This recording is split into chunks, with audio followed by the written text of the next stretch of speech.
Hello, everybody. We are back for our final webinar of the Practice Challenge, and I've been really looking forward to this. My name is Josh with Speak Good Human, the free animal communication practice site, and I bring you these webinars with these great teachers because they offer these perspectives that we need. Working with no teachers or even one teacher, it's still great to be able to get these different perspectives. And so I've been really excited about this particular webinar because this is one of those things that really goes right to my heart. It's the fact that people come to these practice challenges and they're really excited at first, or they have just started animal communication and they found my site, Speak Good Human, and they're so thrilled that all this stuff that you can learn and practice there. And I can see their excitement. I love that they're really excited about starting this journey and advancing and fulfilling their dreams and all that. And I think that's the same case whether you are studying on your own or you're with a teacher. You just start and you're full of enthusiasm.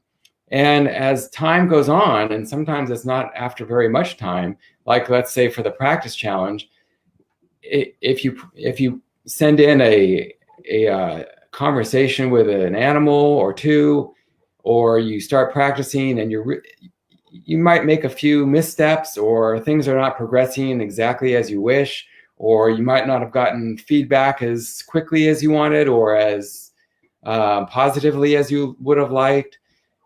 Any number of things crop up and it really, really gets you down, because I know I've been there and I know I've seen others, and it doesn't take very much to bring you off your high horse way up there, excited and everything, and then here you are way, way down below just from one little misstep, and it doesn't take much. And I hate to see that, because speaking from now after 5 years of doing this, I can tell you that you don't have to settle for that experience. You don't have to give up on yourself. You don't have to feel dejected or down on yourself for any of these little missteps, because many of them are not even your fault. And even the ones that you had a hand in, that's the learning process. And there are ways to get around those and to overcome them.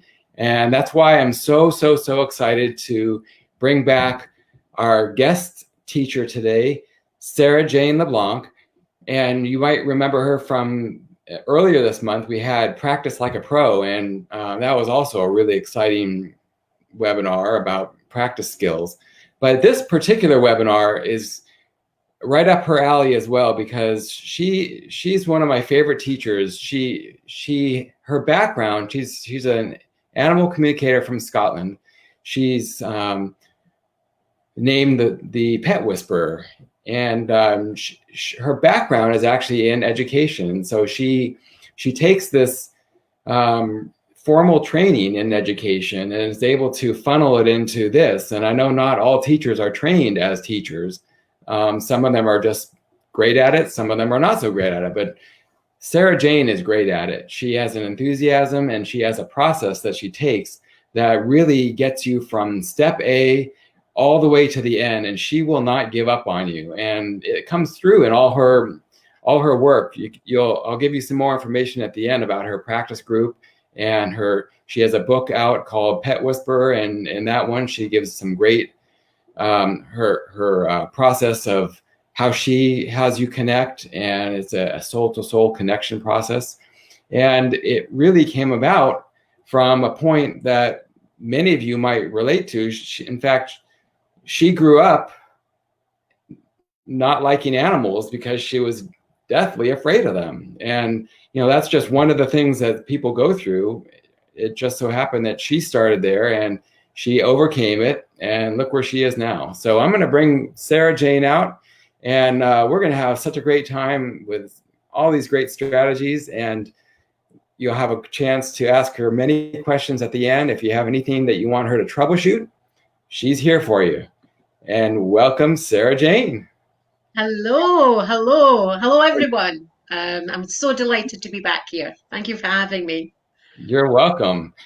Yeah, this as I was saying, this webinar, what the bleep just happened, is it, you. I relate it to the practice challenge, but it's not just the practice challenge. You probably have seen it a lot in when you have a new learner in one of your groups or a new student, and they're so excited to start and to learn, and they have high hopes they're really going to get this, and then let's say they put in their first conversation and it doesn't maybe go as well as they hoped, or maybe they can't even connect at all, or they don't hear anything, or any number of things, and you can just see their enthusiasm drop, and they just feel so, yeah. And I hate seeing that. I'm sure you do too. Me I too. just like, no, don't give up on yourself. So we're going to go through seven of the pitfalls. Not only there's more than seven, but we're going to pick maybe 7 pitfalls, that more the general things that people go through to it's more like what they do to themselves. And Absolutely. I would love for them to see this different perspective, so that we can shift it around, so they don't take it all on their own shoulders, and they see what really is going on, or what really could be going on, and just keep going. So Absolutely. anything to say before we get right into it? Yeah, 2 things, if Okay. that's okay. Yeah. Firstly, you're quite right. A new learner, when they don't have a great session, their confidence and belief in themselves can plummet. But I just want to say that that happens for people that have been doing it for a little while as well. So even if you've got a little bit of experience behind you and you've been practicing for a while, it might be that you hit a new area of learning, or you're faced with something that you've never faced before. So you have that same gut-wrenching, feel sick moment of, oh, can I really do this? So know that if this is happening to you at the beginning, it's completely normal and it happens to everyone. And for those of you that have been practicing for a while, all that is just a new piece of learning. So that's exciting. And then the second thing that I wanted to say really follows on from that, and it's what you're saying, Josh, about it's how we perceive everything. And I'm really excited to share a very specific piece with you at the end about that. So please stick around, and it'll be a real game changer for how you view every single consultation that you do. All right. I'm excited about that. And I think you also have an exercise that might be really fun for everyone. Yeah, So if stick we have around for that. time. That'll be a live thing, that even if they come back later and see the recorded, it'll help, but it'll be better live because it's it will definitely be better live, because I've created it just for you. So for you to be here and hear it and receive it live will be 10 million times better than afterward. All right. That's exciting. Okay, so 7 pitfalls. These are some of the things that I've seen a lot over the years, where I can see where people get off track and they take it on themselves, and we'll dispel some of those myths right now. So the first one is outdated or not enough information. So this typically happens when, especially this amazing site that you've put together here, Josh, where people can come in. I've got students on my paid programs that use this site for extra practice. Yeah. So this kind of thing happens when you're in an environment where the information is being collated and put together, and people just forget. They're just human, and they forget to update information, and forget to update things in the den, or they might even forget that they've put something in somewhere where people are having a look and having a practice. So that can happen quite easily. And the other, I've also seen it though. Sorry to interrupt. that's okay. Because it is on the site, but I've seen it in situations where people are practicing, let's say with somebody's foster animals, where they don't know all the information that's happening, so that the updated information is not there. Or if they're practicing with maybe an animal at a shelter, or even in some of the other online practice groups, where somebody might post something but not come back and update people with the most clear information. That's a really, really good point, Josh, because what you've done there is you've taken that core piece of where the basic information isn't there. And I'm thinking actually of one of my earlier versions of a student program where this was days before Facebook. And I thought, right, I'll create all the case studies and I'll get the people to give me the answers and I'll put that into the modules, and then the people can just do the practice. They don't need to find animals. I'll do it all for them. I'll make it really easy. So that's what I did. But as the time went on, what I was noticing is that a lot of students were getting similar information, but it wasn't in the handout from the Guardian. So it's just like, things change. And you're right, people not getting back, people not knowing histories. And I worked today actually with a lovely donkey, and she's just the most adorable little thing ever. But there were some issues with her which I'd picked up at the last consultation, and nothing could be validated because there was no background history on her. All they knew was that she had come from an environment where there was no other donkeys, but she shared a field with, I think it was a pony.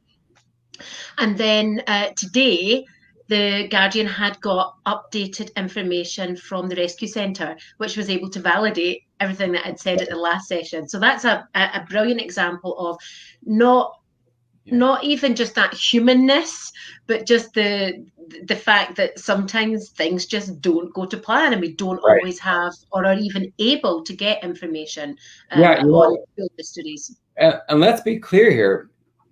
We don't need the most updated information in order to connect with an animal and get the real information from the animal. That's a separate issue. We can all do that, and it's the problem is when we get that information and then try to compare it with the information that we're given. And that's where this issue is coming about, is we connect, we get different information, and we think, I guess I got it wrong because it doesn't match the information that's posted here or wherever it is. So let's be clear about that, because they likely are getting the right information when they connect. But absolutely. Then they come back and get down on themselves because they're comparing. Yeah. And there's something that I say to my students, and I call it comparinitis.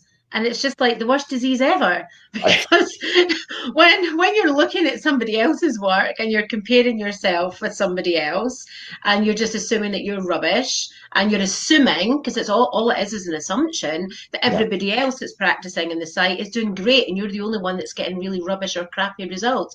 And it's just not like that at all. So the comparing thing doesn't work when you compare yourself against another person, but even matching and comparing the information doesn't always work, because if it's outdated, or not the whole picture, then it's not possible to make a true comparison. So it's not about being a failure, it's about seeing the fact from the fiction. And that's one of my, you'll hear this all tonight because this is one of my favorites. Let's separate fact from fiction. So the fact is, this is what you got, and if everything else in your communication was fairly accurate, then why should that piece of information not be accurate?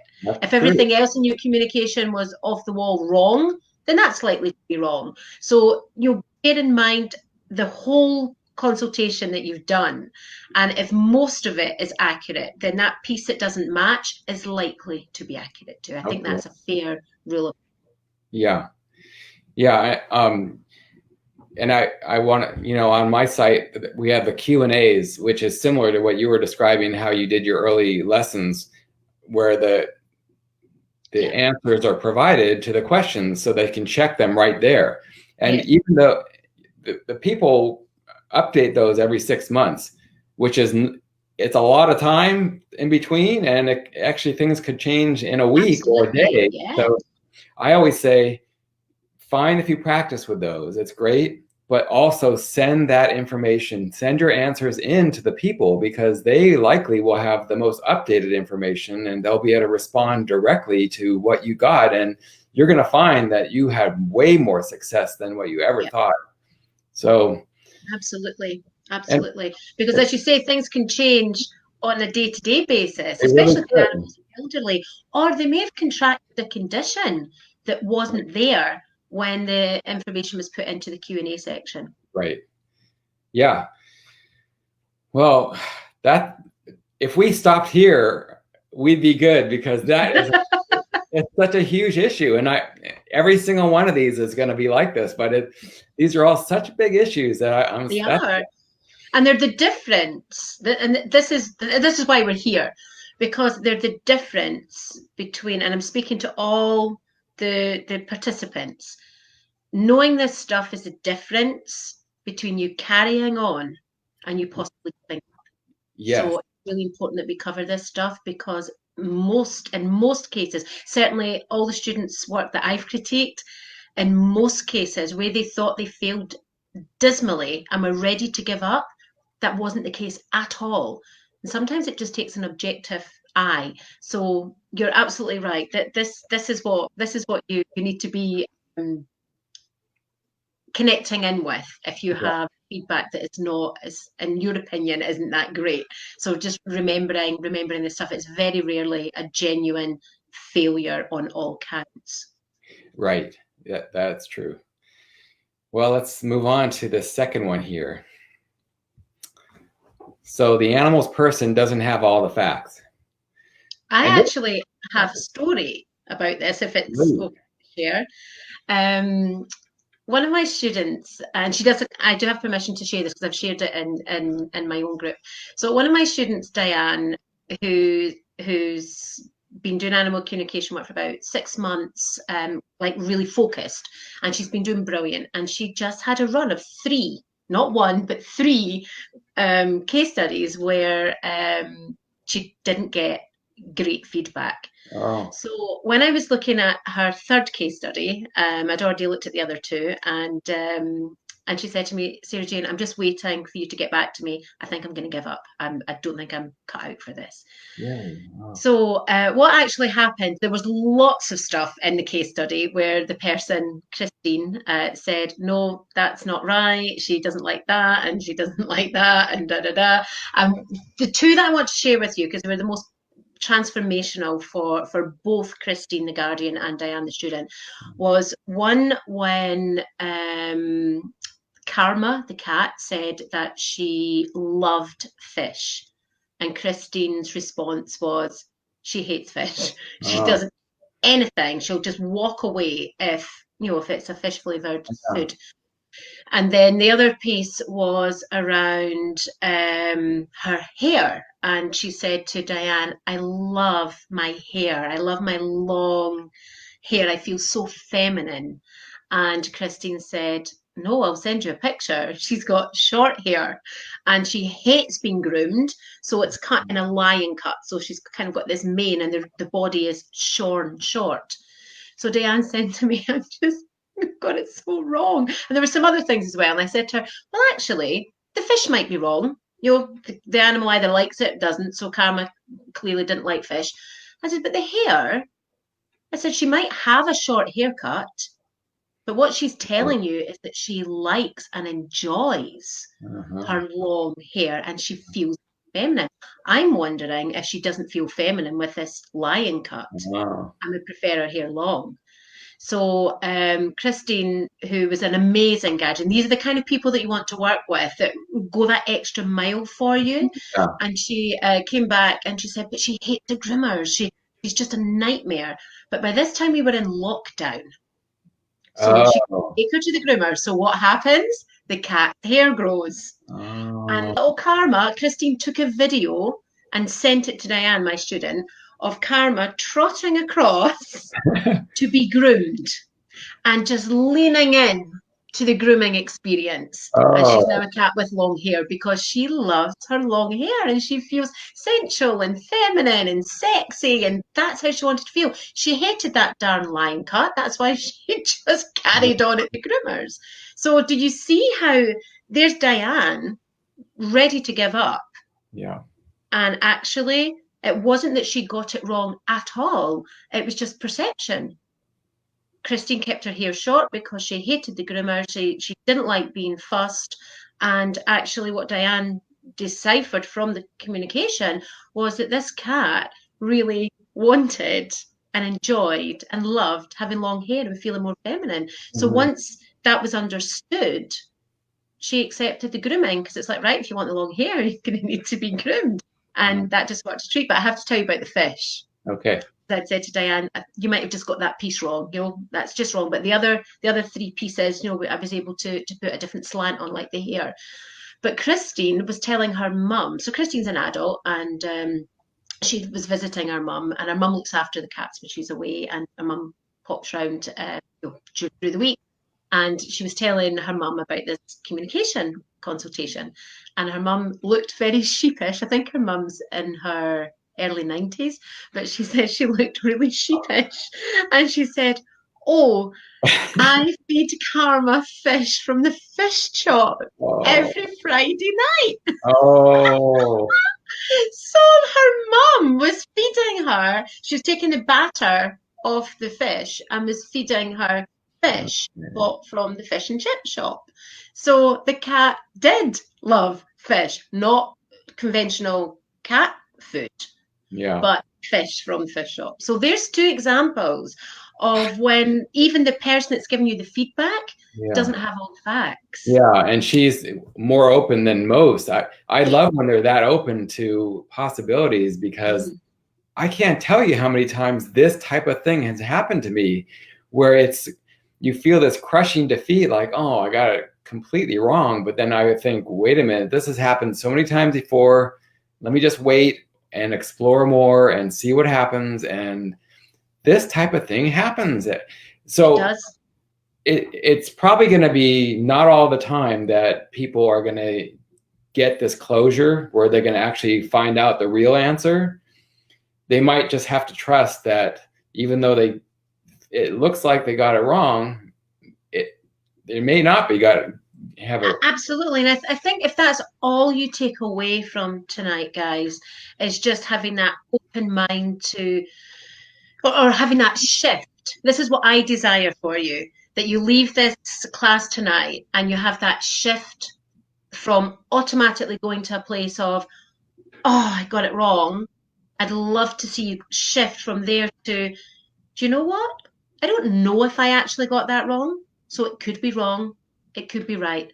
Who knows? I'm not going to beat myself up about it because it's not, there's no fact in there. Remember what I said at the beginning? Separate fact from fiction. Story that you tell yourself, like, oh, I'm rubbish, I got it wrong.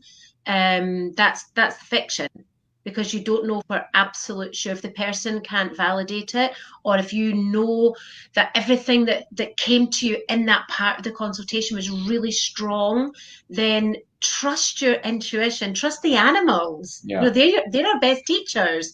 Trust them. And if the rest of your consultation that you've done is predominantly accurate, then why should that be?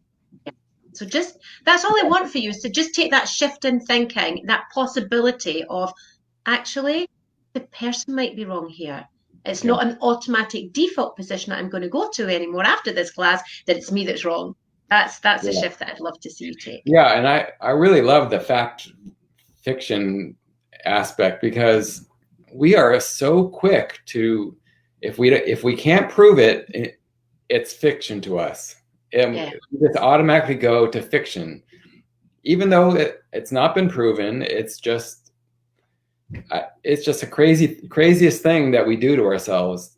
It's just the brain. The brain takes us to that place of just telling ourselves stories, and they're usually stories that do not serve us.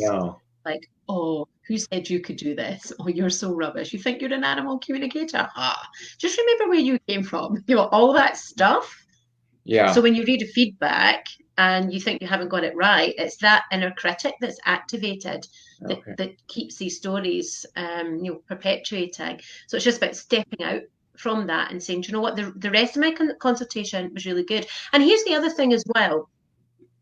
And this happened to me when I was in education, and I was delivering a training program for teachers, and we were looking at the feedback, a colleague and I, and there was one piece of feedback that was not great.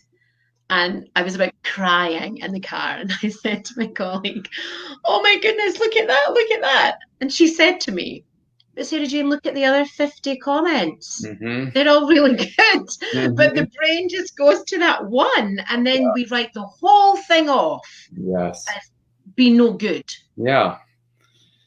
but that's not fact. The fact is there was one piece that appears on the surface to be inaccurate, but the rest of it was okay. The Yeah. rest of it might even have been brilliant. Yeah. So it's just the brain. It takes you to that place. And I think we said the last webinar, something like 75 or 80% is normal to get correct, right?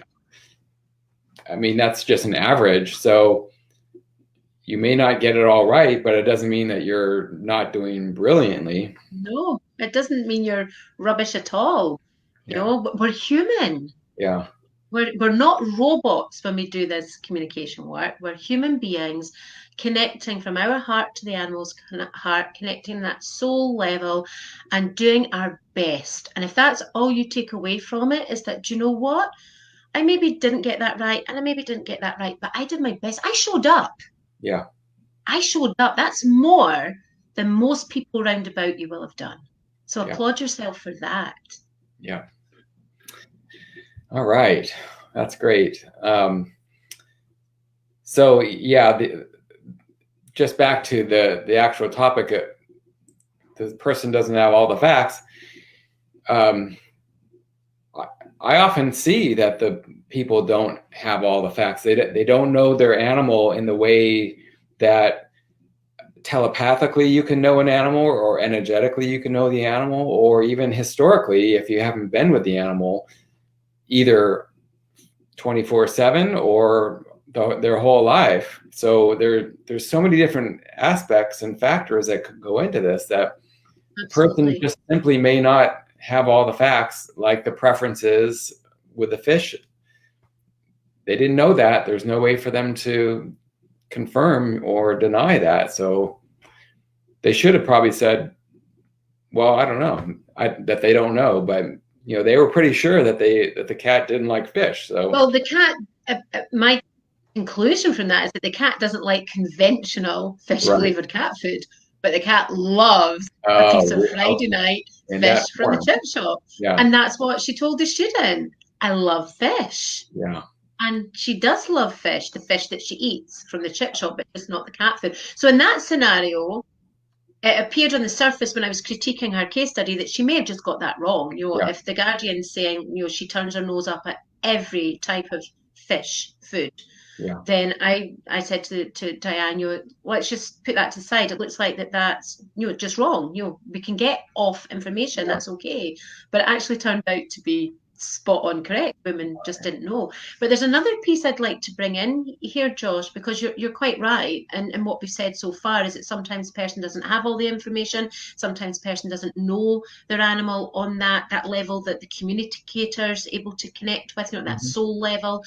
But there's also another piece which I see in my work as an animal communicator, and I also see showing up for students too. And it's when the Guardian sees their animal through a particular lens. And that can be really unhelpful to a student that's learning. And sometimes the Guardian doesn't even realize it.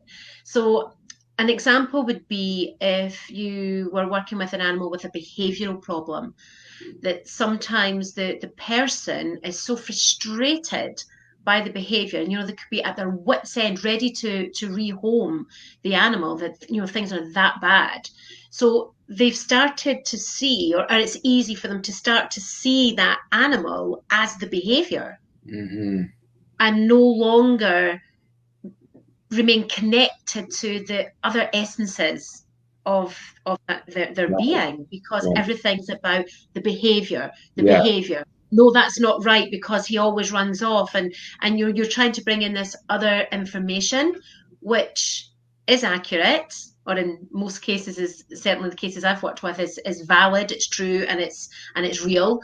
But because the person is seeing their animal through a very particular lens, it's very difficult for them to switch glasses, if you like, and see a different perspective. So that can happen as well. They're dealing with the actual day-to-day of whatever these behavioral things are causing. But if you back up a little, all that is communication. The animal is trying to communicate something. So if the person can back up a little and say, okay, what is the animal actually trying to say, and what do they want, then I think they can resolve it, and they won't focus on that. They'll focus on the personality. Absolutely. Absolutely. And I remember, I feel a bit embarrassed to share this, but I'll share it because it's real and it's true, and it happened, and it wasn't my best moment. So I was worried about my girl lady who's no longer with us. So this is quite a few years back, long time ago, 12 years ago or something. And I had an animal communicator work with her on her behavioural issues, and trying to get to the bottom of them. I wanted to help her, I wanted to support her. And the communicator came back to me and she said, "Oh, isn't she such a wise soul?" I was kind of like, no, no. And I couldn't see it. I really, and I feel so ashamed of that. But in that moment, when I was up to here with the behavior, and I had this dream of what my life would be like with this dog and what we would do and where we would go. And she was like, no, my behavior's going to be so bad, we'll not be able to do all those fun things. And so I was stuck in that place of not being able. I mean, of course, I loved her. God, I loved her so much. But I was stuck in that place of seeing all the challenges that she was bringing me, that I'd lost sight of the wisdom. And I was a slow learner, a very slow learner, because it took me a long time to actually see and get the wisdom that she brought me right from day one. So I was slow in that, and this is what I do for a living. But when you're in it, you can't always see your own wood for the trees. True. So not my finest moment as a human being, never mind as an animal communicator. But I'm sharing that with you because it's true. Yeah. And we are just human. So if that can happen to me as a professional animal communicator, then that can happen to normal person out there that's never done animal communication before. So I'd say then it's probably safe to say that if you're a learner or an animal communicator, be open to possibilities and interpretations in everything that you get. If you're the animal's person, also be open to possibilities and interpretations. And we'll get a lot further along if we all kind of get in that space where let's leave it open and see how things feel and sound after maybe a little more time. And you probably get a lot better off with the results with everyone. Would probably be much better. And the learners, if you're just a learner, this is a great one to really focus on, because we don't have all the information often, and we don't, and sometimes we're not meant to. And I know that's one of the things that has come up for me in my work as well. That sometimes we're not meant to have all the information, because if we had it all, there would be no learning for the person or the animal. Right. So we don't always know what other factors are. But absolutely, an open mind. And even as a brand new animal communicator doing your very, very first case study, if something like that comes up, don't be scared to say to the person, well, what if we took the behavior aside? Does that fit her personality without that behavior? Right. And then just help them to think out the box. That's because if a person's stuck, they sometimes need a little bit of help and guidance, and that's our role. So don't be scared. If you're doing these case studies to build your communication practice, you're doing them for free. So you're giving your time and your energy. Right. So don't be scared to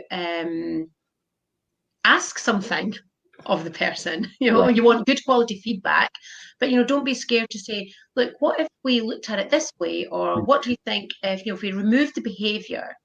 How do you see her without the behavior? And that just might be enough of a switch for that person to be like, oh yeah, I've lost sight of that. Lost sight of it.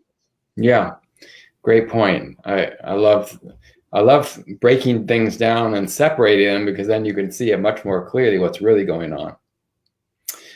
This next one, number 3, is kind of similar, but it takes things in a different direction.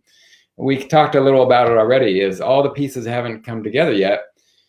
And that's a little bit about that the person doesn't have all the facts, but it's not always. Do you have any examples that? I have actually.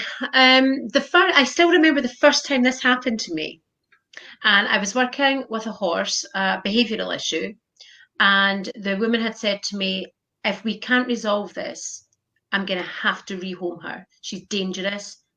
Don't trust her. She's meant to be ridden by, I can't, it wasn't a riding school, but she was meant to be ridden by other people, and none of it was working out. And she was at that place of, we're gonna have to I'm gonna have to rehome her. So when I was communicating with the horse, she was telling me lots of things about the person, about the guardian. And I just felt, it wasn't that I was hitting a wall, but I just felt there was something that I wasn't privy to. And I just said to the horse, I feel like I've not got the whole story here. I feel like there's something missing, and I really don't know what to tell your person. So this is me again being very real with you. I'm thinking, what's this woman going to be thinking? Can't completely solve this. Is she going to ask for a refund? That kind of stuff. Yeah. And so I said to the horse, you're going to have to help me out here, because I don't think this is enough to give your mum. And I'll never forget the horse's words to me. You're not meant to know the whole story. So Oh, I wow. wasn't privy. I wasn't ever meant to be privy to the whole story.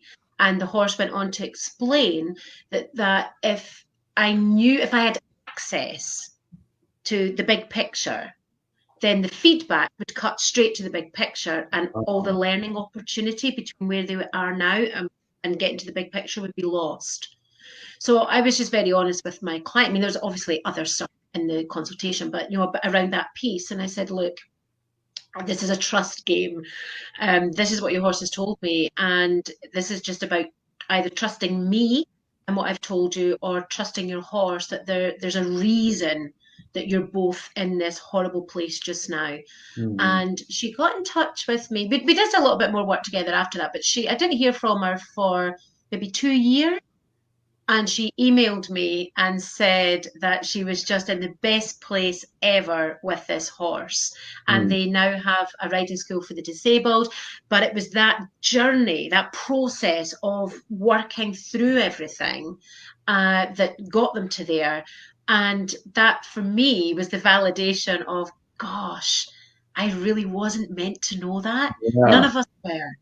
Because what happened was the woman went on her own growth journey. Uh-huh. And Right. she needed to do that for herself to get her to where she needed to be for her and the horse to move to the next place, which they did together. Now, That's a she was great. on the brink of rehoming that horse, Yeah. couldn't be ridden.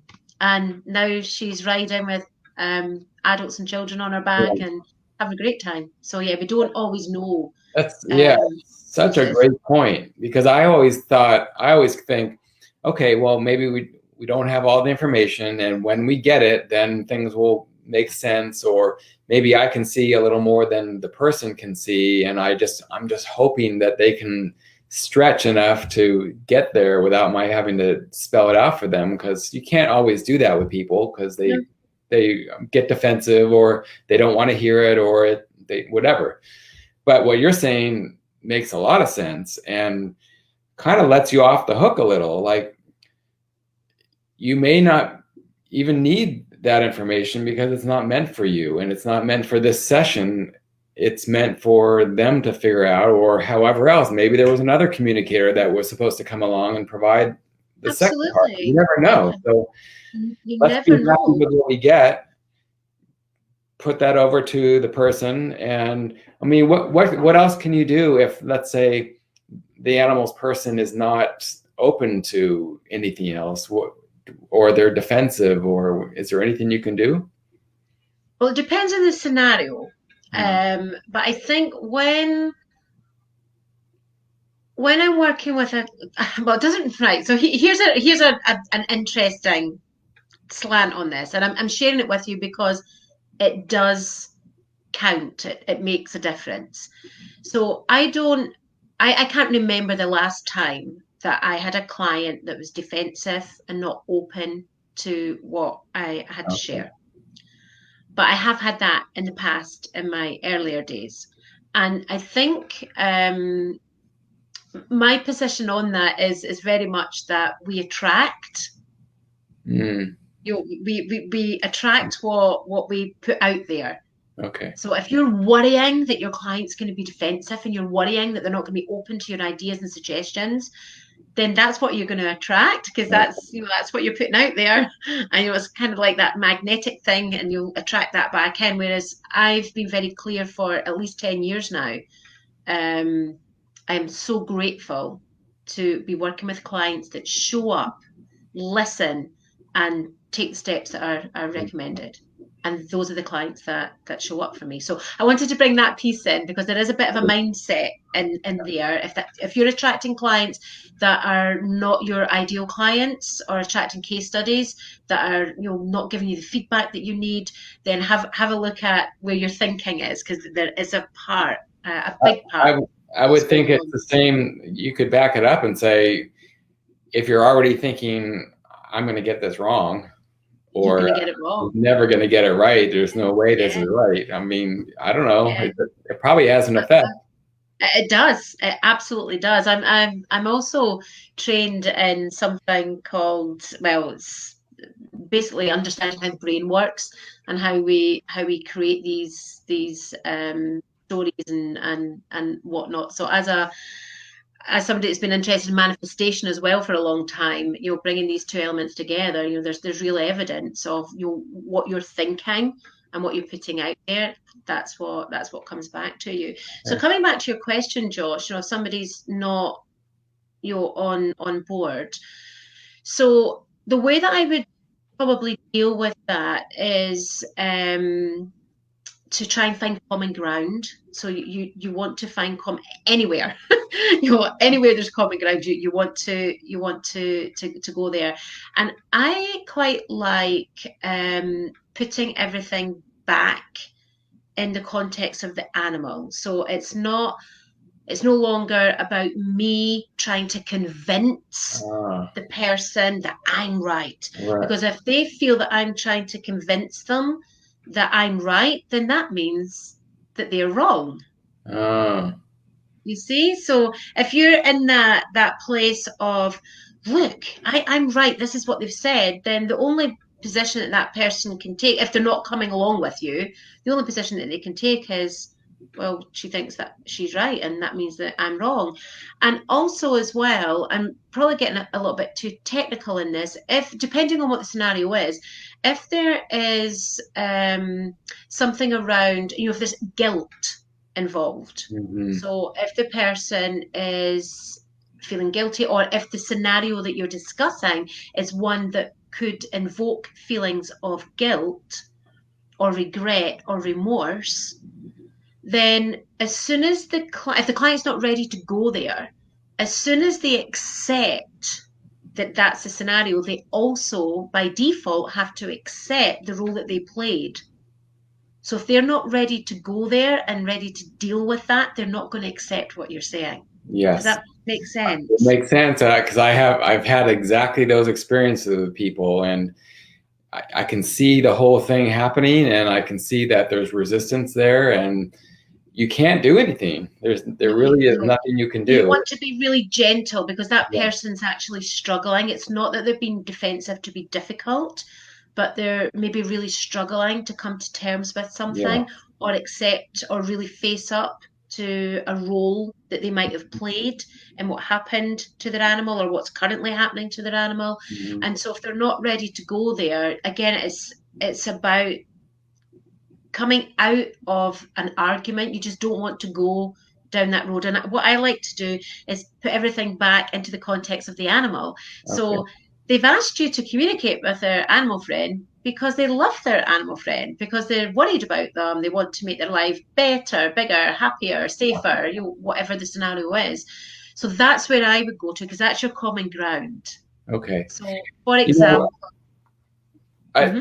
based on what you just said, I'm thinking, and I'm wondering what you do, because what I see sometimes is people will say, this is what I got from the animal. This is what I heard her say. This is what instead of, here is what Max said, or here is what the animal has said. So they're putting it on themselves, sort of like half-heartedly. Yeah, yeah. I So hope it's this, right. I hope what I got is right, instead of yeah, this is what yeah. the animal said, So not that just that's what a I heard. that's Yeah. a mindset shift as well.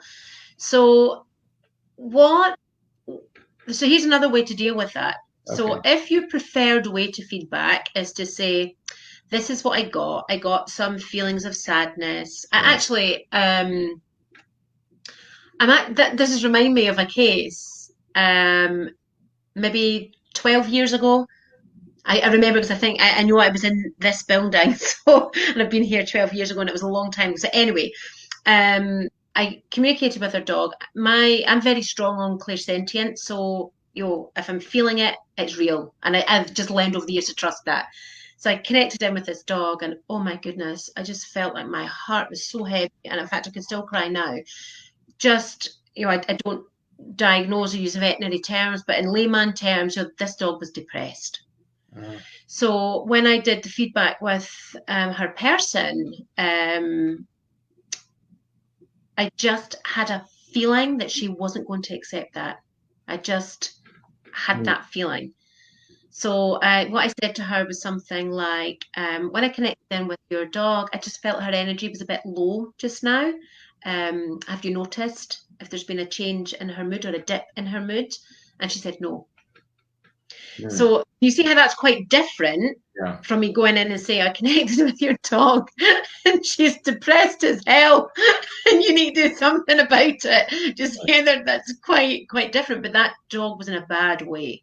That dog was not a happy girl at all. But the woman just wasn't able to see that. So in those kind of scenarios, I would go back to the dog because that's the common ground that we both have.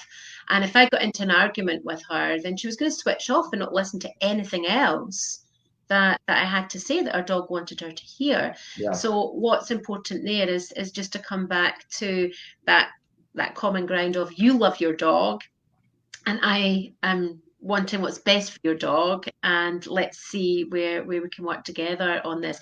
In that case, actually, she wasn't shifting. So I think I finished that piece by saying to her something along the lines of, I recognize that you're not noticing that her mood's any different. I'm feeling it very strongly from her. So I'll leave you with that piece. Okay.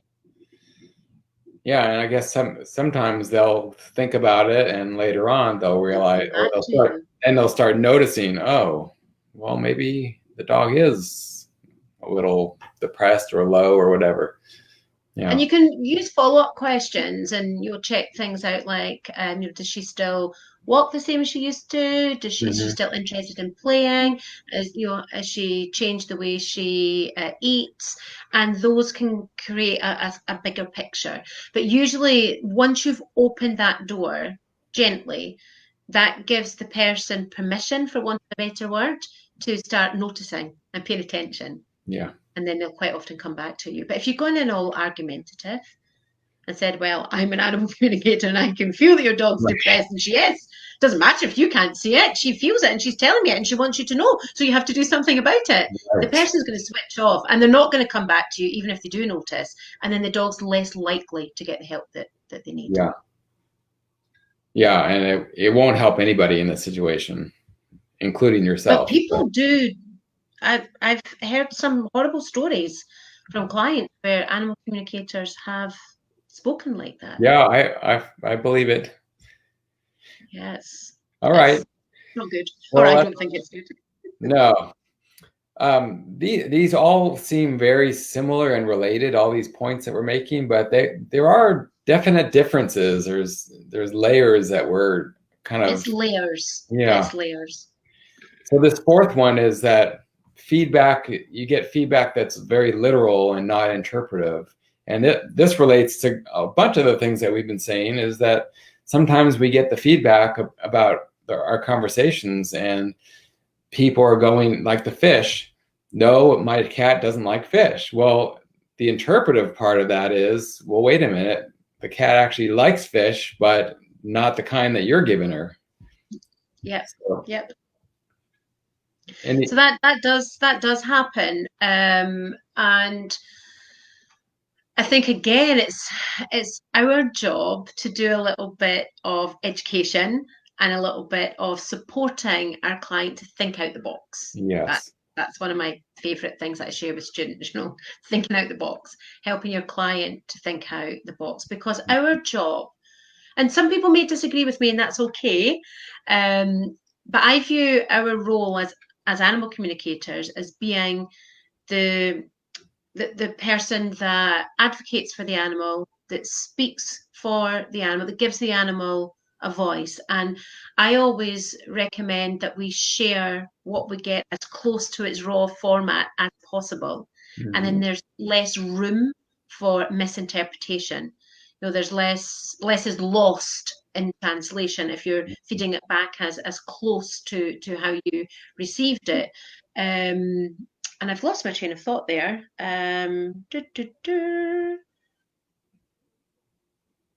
lost my train of thought there, Josh. Sorry. I was talking about feeding back as close to. Oh, yes. So our role as animal communicators is to do that. And I think the less we interpret, I mean, obviously we take the information and we create a picture, but I think the less we interpret, the better. But I don't see it as our job to be able to absolutely explain every single thing that comes through. I just don't see that as our job, because as has already been highlighted, sometimes we don't have all the information. Sometimes we're not even allowed. The great being that is out there has decided that it doesn't matter how great an animal communicator you are not privy to that information, because it would impact on the lessons and the process and the journey that person and their animal are meant to take. So I think it's important to bear in mind some people, and maybe your experience is different, but some people think that animal communicators have this magic key that just opens the brain inside their animal, opens the mind inside the animal's brain. You can just see in and say, oh yeah, wants that, doesn't want that, likes him, doesn't like him, wants to go here, yeah, done, sorted. Yeah, I always say that, Like that. animals are not vending machines. No, exactly. They're living sentient beings, just like you and I are. And they can get peed off at a line of questioning. They can say, no, I don't want to go there. So I think sometimes people think that when you can communicate with animals, you have this magic kind of thing that just allows you to go straight into their mind and take everything that the person wants to know.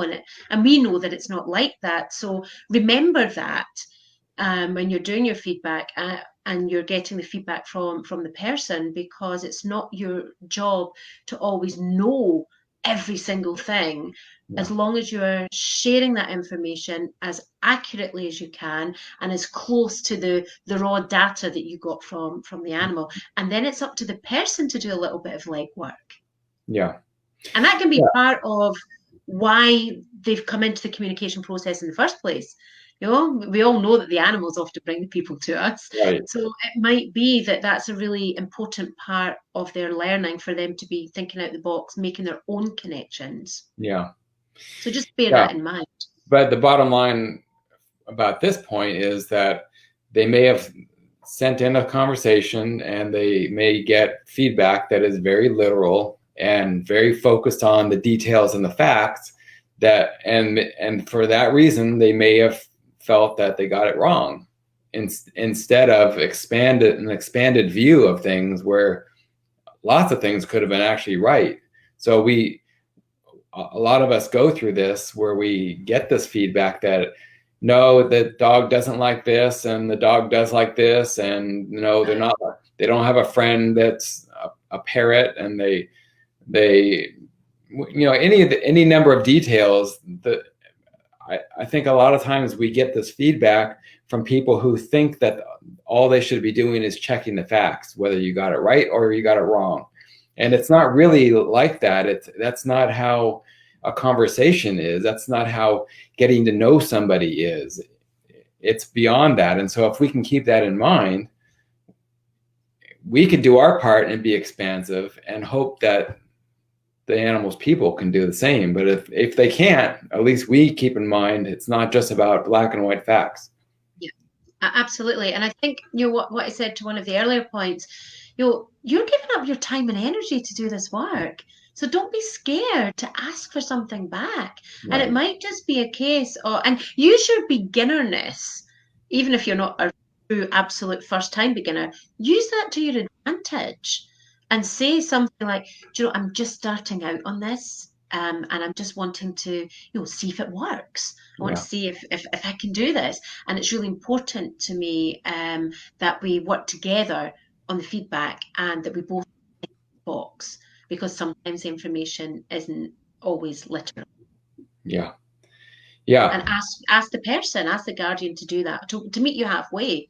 I think that's reasonable. Yeah, it's reasonable, and I think it's great because we need more people who are thinking outside the box more expansively, and just by nudging them a little more, they'll get to that point a little more, and then everyone's better off. Absolutely. It's a win-win for everyone. A win for the animal, a win for the person, and a win for you as the communicator as well. Yeah. This next one is, these are all very common, but this next one is right up there. Feedback delays. I'm telling you, you put in a conversation, and if you don't hear in 5 minutes, oh my gosh, I already failed. I can't. They don't want to talk to me. They think it's horrible. Any number of fears, you will go through that in your head, and it's kind of a crazy thought, but it happens to all of us. Yeah, and actually, I was speaking to a student. I think it was yesterday, or was it Friday? I've lost track of the days. It's been so busy here. I think it was yesterday. Anyway, I was speaking to women who wanted to enroll in my program, and I was just asking about what experience she had so I could match her up to the best fit. And she said to me that she's not very good. And I said, "How do you know that?" "There's the evidence. You'll show me the evidence that you're not any good."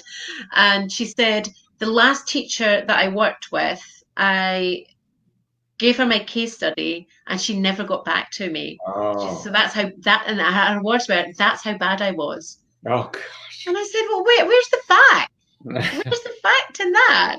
She didn't get back to you. It doesn't mean that it was that bad. You've assumed that that's what it means." But you're right, Josh. That's exactly where her head went. Like, my work must be so bad. Yeah. Or the person is finding my communication findings are so wrong that they don't know how to tell me that I'm rubbish. So they're taking their time because they're trying to make it nice. Yeah. That's the stories. So when I said before about separating fact from fiction, fact is the person hasn't got back to you. Fact. End of. Everything else is just the fictional stories that are running around in your head. Yeah. Fact, they've not got back to you. And there could be so many different reasons why. Absolutely. I mean, what I see most is technology issues. Or didn't get the email.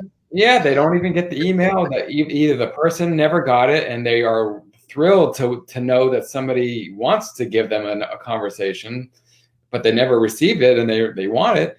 Or they sent feedback and the communicator never got the feedback. Or any number of these scenarios. Those are the ones we should go to first. Let's assume that there's a technology issue and just check back in a day or two and see what's going on. But and I think again, it comes back to a lot of us not wanting to ask or place any expectations on people. But when I'm working with students on my professional practitioner program, I'm really, really clear. You need to tell your client when you want that feedback by, because you need to get that feedback into me. So if you haven't got the feedback to attach to your case study to send it into me for critiquing by Thursday, you lose a whole week. Oh boy, yeah. So I'm doing your case studies on a Thursday. So if you've not got that to me by close of day Wednesday night, then you're not going to get that in time for me to mark that for you. Yeah. That's not good. So I think it's perfectly reasonable for any of you to say to the person, I'm new at this, I'm just learning, I really want to help you and your dog, cat, donkey, horse, goldfish, whatever. And it's really important to me that I get the feedback within, 72 hours. Yeah. This helps me stay fresh. And you could even put something in like, this helps me stay fresh and remember the detail of the Right. education. So if there's anything you want me to follow up on, then I can do that because it's still really That's a fresh. great point. Yes. And it's If you true. don't get back to me for a fortnight, I might have done 2 other case studies Right. and it's not so fresh anymore. Yeah. I think that's reasonable. Yes. Yeah. It makes a lot of sense to do it that way. Well, I would say an hour or 2 hours or a day or 2 days, even not even in the best scenario, it's probably not enough time for people to read it. Some people like to read the conversations more than once to really let it sink in. And some people have an issue with actually giving feedback, and it's not about the conversation, it's just about focusing on what's in the conversation, and they have some issues with that. So there could be things that we don't even know about, like So it's good to clear that up at the beginning. So, this is just like, yeah. let's keep this really real. We're all human and we've all got our stuff going on, So it might be that a person's not good with technology. Right. So you might True. want to be saying to your person that you're doing the case study for, you might be saying, right, I'm really excited to be working with your dog. I've planned to work with him on Monday. It's really important for me as a beginner, as a learner, that I get your feedback as quickly as possible. Does 3 days seem reasonable to you? And then I'll still be fresh and I can pick up on anything that comes up. And how would you best prefer for me to do the feedback? Mm-hmm. Email works best for me, but would you prefer Messenger or would you prefer phone call? Now, some people would be like, oh, phone call, oh my God, I can't speak to anybody. But if you've got somebody that's a bit of a technophobe, doesn't trust computers, doesn't like typing things or sending personal information over the internet, then Mm-hmm. that might solve all of the delay Right. issues. It might. Yeah. Those are all great points. Just be upfront Yeah. about how to work best together, and probably a lot of these things would clear up. Unless, Because if you decide to become a professional practitioner, you will have all these problems to yes, that's face. true. So practice with them here when you're just new. You'll practice with the words, practice with the different systems that you can use, Yeah. and use your newness as the reason. It's like I'm just new to this, so I don't know, I don't have much experience of doing animal communication. I'm just building up my practice. So how would you like to do the feedback? What's best for you? And Yeah. then that also helps you decide what works best for you. In the old days, the thought of me being on the phone to somebody filled me with absolute dread. Yeah. That I did everything by email. So there's that distance. Mm-hmm. It's like everything was by email. There was no phone calls. Now I couldn't think of anything worse than doing it by email. I like to be on the phone with somebody, and then I can still be connecting in with the animal, connecting in with the person, and then I don't have to spend like 2 hours typing everything up. But that happened by accident. I had a really difficult case with a beautiful chocolate lab called Dolly, who had been bred and bred and bred in a puppy mill farm, and she was riddled with tumors, and she was just, she'd had a horrific time. And I cried all the way through the consultation, and she shared with me some very, very personal information about her mum. And I didn't want to put that in an email because I didn't want it to be misunderstood, misconstrued, or for the woman to be upset with me. So I emailed her, shaking, and said, I think some sensitive stuff, it's a bit personal. I'd much rather that we spoke. And then when I was on the phone, I was like, oh my gosh, it's so much easier to do it like this. So that's how I do it now. Yeah. So just exploring and just trying out different ways can give you clarity on what your best way to feedback is, but it can help your client too, which means you'll get a faster feedback. Yeah, I think everyone would end up being happier with those kinds of solutions. Yeah. If you've just tuned in, we are almost on number 6 of the pitfalls that you might come across that will kind of derail your practice and your progress. And these are common things that we all go through, but they are easily remedied. And after we cover the 7, we are actually going to go into about 6 different ways you can rebuild and strengthen your confidence, and so you don't even get into these situations in the first place. And after that, we might do a really cool activity that will be personalized just for you. So stick around. And if you do have any questions or things that you want Sarah-Jane to help you troubleshoot, like if you come across a certain situation that relates to any of these things, or if things that we haven't covered that you've come across that it's really destroying your confidence in some way, bring it up and we'd be happy to try to address it. Delighted to, even if it's not directly related to what we said to you this evening, anything at all to do with helping you get back on track, get back in the saddle, then write it into the comments and I'd be delighted to support you as best as I can this evening. All right. That's a great offer. Okay. We're going to number 6, which is asking the wrong questions. And I hate to say the word wrong, but let's say there are righter questions than that's good English. There are better ways you could possibly re-ask them and in different ways so that you can get better answers that won't feel so bad for you. The thing is, Josh, that this is a whole teaching point. I believe this is a whole teaching point in its own right, and it's certainly a whole section in my training program for my students, because discovering how to and learning how to execute good quality questions really does make the difference between you being a good animal communicator and a truly effective animal communicator. So, on one hand, you could say there's no such thing as a wrong question, because any questions are good. If you've got a conversation flowing and you're asking questions and information's coming, then that's not wrong. Right. But you're absolutely right. There is a righter way.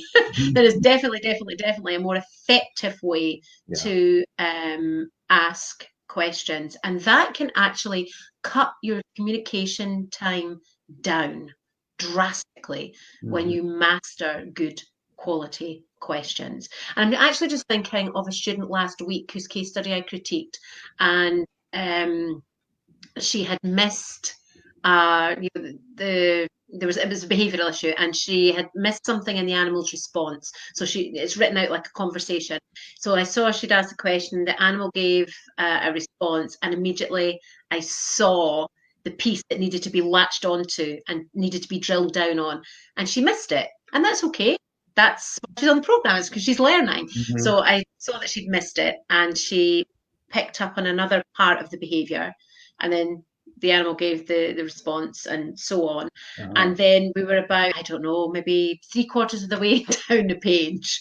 And then she got to the question that tackled the piece away up there. Wow. Now, I don't know how long that took her in terms of actual time, but I reckon that would have been a good 20 minutes, just skirting round.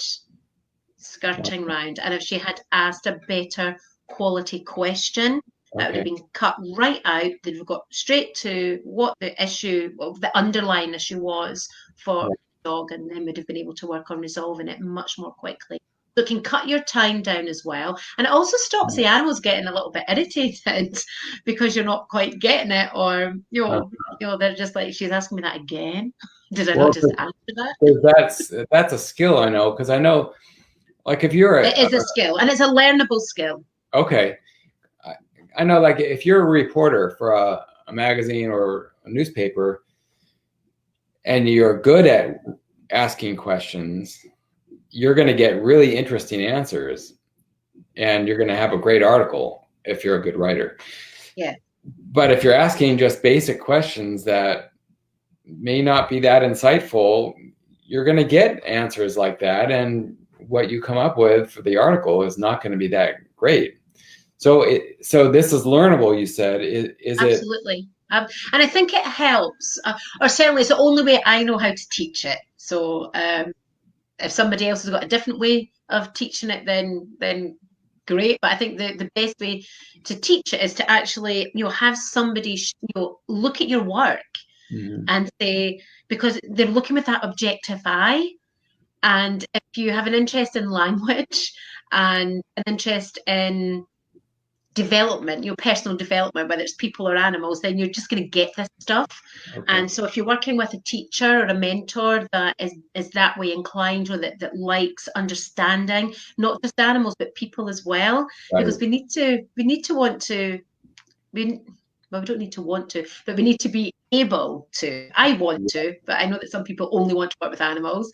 But you do need to be able to keep your person on side as well. So if you have an interest in people, helping animals, helping both of their growth and their development, then this kind of stuff's probably going to come a little bit easier. So if you're choosing a teacher to work with, then you want to choose a teacher that has that kind of interest, because they'll be able to see so easily, where you could have been asking different questions, more not invasive, but more open questions. And there's a skill to being able to do that really gently and lovingly and compassionately. You don't need to come in hard. It's not an interrogation. Right. It's a conversation. Okay. And if you're genuinely interested in that animal and interested in the person and making that difference, then you're coming from the heart. And when you're coming from the heart, the conversation is easier to ask those tricky questions. But yeah, you're right. It is a skill and it is learnable. And the first thing that I would say to you is keep your questions open. So you want to work with open questions. So you've got open questions, you've got closed questions. Closed questions will only ever give you a yes or a no answer. Oh. They're not the best kind in our field of work, because the horse will just say no, or the cat say yeah. Right. And it doesn't take you anywhere. I'm trying to think of something off the top of my head, and I can't at the minute. But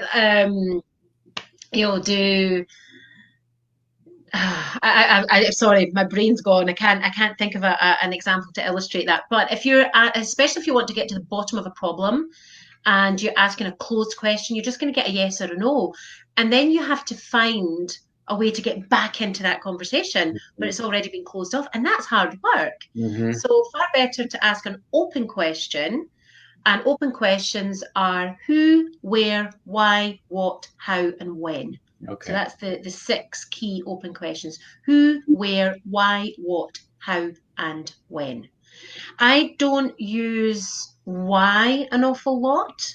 I don't always find it has its place, but it's not always the best question. So when you're saying, why did you attack the postman? Sometimes, I don't know about you, Josh, and I don't know about everybody else that's listening, but even as an adult, sometimes I'll do things that I don't know why I did them. Right. Okay. And if I look back over my life, and if there's been a bottle of wine involved and some dancing on tables, and somebody says, "Why did you do that?" It's like, I don't know. Thought it was a good idea at the time. We've all had those moments where we just think, "Why did I do that?" So I don't always find why effective. So when you're using that example, if you were to say, "Why did you bite the postman?" The dog might say, because it felt good, or he was an intruder, or because he was in my space. Now they're all valid enough answers and responses, but if you were to change that question to something like, can you tell me what was going on for you when the postman arrived at the door? Oh, yeah. See that difference? That paints a whole different picture. It gives you context, which really helps you understand everything. and you understand what's going on from the dog's perspective. It's not about the bite. It's about, what was going on for you when the postman arrived. Well, he And then you wasn't get to paying attention to understand me. how. I barked at him. He wasn't paying attention to me, and he was about to leave. So I thought, I need to get his attention. I'm going to go bite him. Yeah, you'll get the context. Yeah. And then you'll be able to work out, was the bite deliberately inflicted from a place of aggression, or was it something else? Or and I'm thinking about biting. I'm thinking about a Dalmatian actually many, many years ago. That was right at the beginning of my career. So it was a long, long time ago. And the Dalmatian was very, very clear that the house was his territory and the people were his family, and he was protecting them at all costs. And I actually had to say to that Dalmatian, do you realize that the ultimate cost here is your life? Because if you continue to bite, then the rules that we work in this world doesn't allow that to happen, and you'll be taken to the vet, and the family that you so love and you're trying to protect and that love you, you won't be here to protect them. Oh, that's And so powerful. being really clear about what the consequences are. But that Dalmatian was absolutely clear that come what may, he was protecting his family. End of. No discussion. Now, that was way back at the beginning of my career. When I look back on that case, it does make me feel emotional because I would deal with that very, very differently now. Yeah. But at that point, it was like I'd hit the wall with this dog. It's like, this is my family and I'm going to protect them. And I said, even though that this is going to happen, he's like, yes. So the dog was rehomed to a farm where there was minimal traffic. So it was damage limitation. But what I would do now is I would use that piece that I brought in there about saying, wow, I really hear how important it is for you to protect your family. You must love them very much. And then we've got that common ground because he's going to say, yeah, sure I do. Love them to pieces. I was like, yeah, I can really hear that. And they love you too. And what they really love and what they want to have is for you to be around with them for a long time so that they can have as many years with you as possible.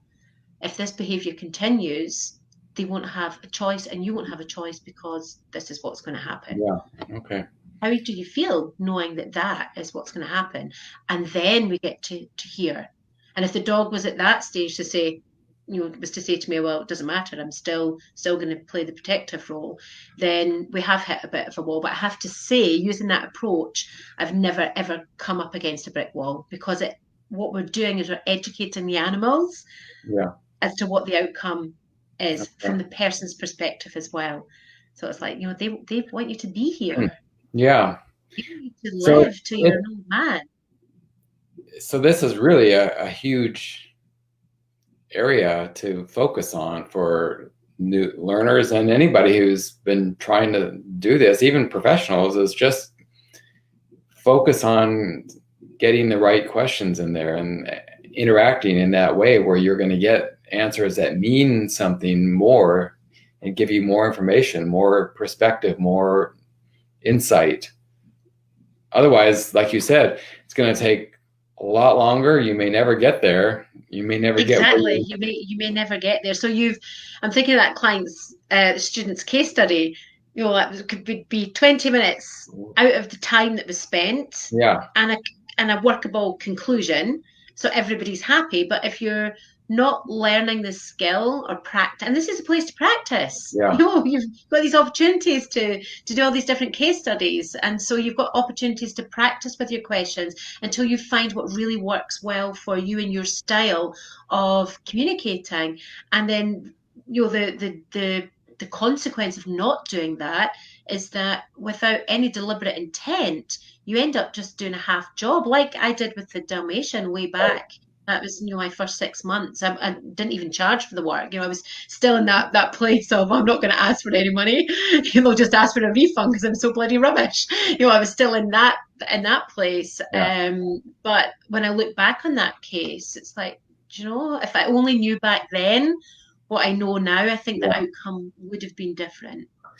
And so, like you said, this is learnable. You could probably really focus if you're just doing this on your own. it would take probably a while for the trial and error to Just really write figure it down out. those 6 openers. Yeah. Who, where, why, what, when, and how. Just have them on a piece of paper. Okay. Wherever you put your communication stuff, have that at the top. You'll go with those questions. Why does have its place? Absolutely, it does. I just don't use it quite so much because sometimes we just don't know why we do stuff. Okay, that makes sense. And so if somebody were looking to get kind of go on the fast track, like if they were working with you in your group, you would guide them probably a lot quicker to getting, and once you start learning how to say things and how to question, it becomes more, part of you. You don't need to think about It becomes second nature. it. Yeah. Okay. Because it's learned. You have to learn it. And this is the other thing, and I say this to everybody. If anybody's listening to this and thinking, oh my gosh, if I thought I was crap before, I really know I'm crap now. If your head is anywhere near that, just know that you can't know what you don't know. Right. Like with that Dalmatian, I didn't know how to ask an effective. I didn't even know what an effective question was. Right. I didn't even know. Well, I knew about open question and closed questions, but I didn't know about the open questions. I didn't know how to work them. I didn't know how to use them. So I didn't know back then what I know now. And yes, it would have been different, but then I also wouldn't have learned. And that's what we're doing. We're learning, Right. and we're doing our best. And you're doing your best with the knowledge and the information that you have at your fingertips. You're doing your best, the best that you can. And that is good enough. Yeah, you can't go by hindsight or thinking that you need the hindsight. Nobody has hindsight until they get there, and you had to get there by taking the steps to get there and learning, and so keep Here's going. an analogy that I shared a few weeks back in my Facebook group, one of the lives that I was doing. I think quite often we're hard on ourselves, and because it matters to us. It matters that we help the animals and we help the people and we find resolution. It matters. That's why you're here. You show up because it matters to you. And because it matters to you, that's why you feel that the enormity of the perceived failure. So here's the thing. If you were watching a child, a toddler, round about a year, 18 months old, you might have children, you might not, but you'll all know of somebody that has a toddler. And that toddler takes their first steps, those shaky steps where they let go the side of the sofa. And everybody says, whoa, well done, that's amazing. And then the child falls. They might get 1 step, they might get 2 steps. That child falls. And then she's like, no matter, upsy daisy. And they get the child back up, and the child gives it another toss it and go, crashes back down, and everybody's like, whoa. But we don't do that with ourselves. When we get up and we show up and we give it a go to do the communication work, we're beating ourselves with that stick. But here's the thing. The child, the actual learning of walking doesn't happen with each tottery step. The actual mechanism of the brain and the legs coordinating to create the walking happens in the falling down. Oh. So I really want you to just hear that and take that, because with our communication work, getting to a place of greatness or good enoughness with our animal communication work happens in our falling down. Okay. Because if we don't fall down, we've got nothing to learn from. And if we're not learning, we're not growing. And so we're not becoming better. So to have your falling down moments and cheer yourself on and say, okay, I really got that one wrong, but that will never happen again. Yeah. I see that approach that people take sometimes, where they read every book they can find and watch videos and do whatever they can do to learn it. They don't actually take the step to do it. Practice, and because they don't want to fail at it. Yeah. This is not an intellectual animal communication isn't an intellectual process. It's a doing, experiencing process. So you can read as much as you like.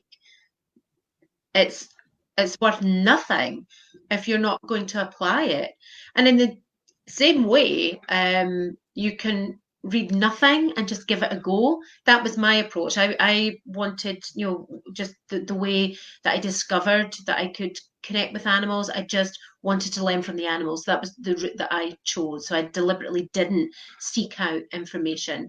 Yeah. I just wanted to understand it and learn it as I moved through it with the animals. Yeah. So you're absolutely right. It's a doing process, and just like the toddler, the growth happens in the falling down. Yeah. And we are going to fall down. We are, because we're human and we're learning. That's how you know how it feels, and that's how you know how it feels when you correct that, because Yeah. you know how to correct it. Well, let's go on to the last pitfall, and then we can get into some confidence building information. So the last pitfall that we come across a lot of is state of mind, and that means if you're stressed out, or if you are short for time, or any number of things that could be If you're happening. just living a life, if you Yeah, have a life, we all go through it, and we do all this stuff, yet we also want to do this, and so we're trying to fit this into whenever the part of our day that we can do it. And then if you're going to do that, and you have your conversation with an animal and you get rubbish back or whatever, are you going to get down on yourself because you didn't give it your best? You weren't able to give it your best, really, because your best is stuffed underneath all these stresses and things that are going on in your life. Do you find that this is something that some of your yeah. students So come one across? of the things that I would, if a student comes to me and says, I didn't do a great job. I'm really, if I had a penny for every time a student said to me, I'm really disappointed in myself. Oh, uh-huh. And I'm like, why? You gave it a shot. You gave it a shot. Here's the things to think about. Where was your head on that day? What time of the day did you Yeah, do the communication? Were you fully prepared? Did you slot it in amongst the busyness that was your life? Or did it come in really quickly and urgently? It was somebody else's priority. So you then made it your priority mm, and you weren't properly prepared for it. So these are all the things to be thinking about. And also, I think I might have said this on the last class that we did, the be like a pro webinar. If you're a female, and no disrespect to yourself, Josh, most of my students are female. oh no, I know. so, so no disrespect to yourself, but if you're female, whether you're menstruating or you're menopausal, you have a natural cycle. And so I went through a phase of tracking my cycle. And when I did that, I noticed there were four distinct energy points that I would have throughout the month. So I'd have two where my energy was high and I could, like burn through the night. If I needed to get a project done, I could literally, work through the night and get it done. And then the other two periods where I needed much more rest. And so what I was beginning to notice was that when I was moving out of one area, particularly my premenstrual phase, and I know that's a challenging time for a lot of women, when I was moving, or when my body was preparing and moving from the premenstrual phase into and towards the menstruating phase, that was when I was at my least alive, for want of a better word. Now, when you've been doing this work a long time, you can still show up, you can still do the job, and you can still do a good enough job. it's called being a professional. Yeah, So you can pull it out the hat when there are other stuff going on. But see, when you're learning, it's not so easy to do that because you're just not at that level of competence yet. right.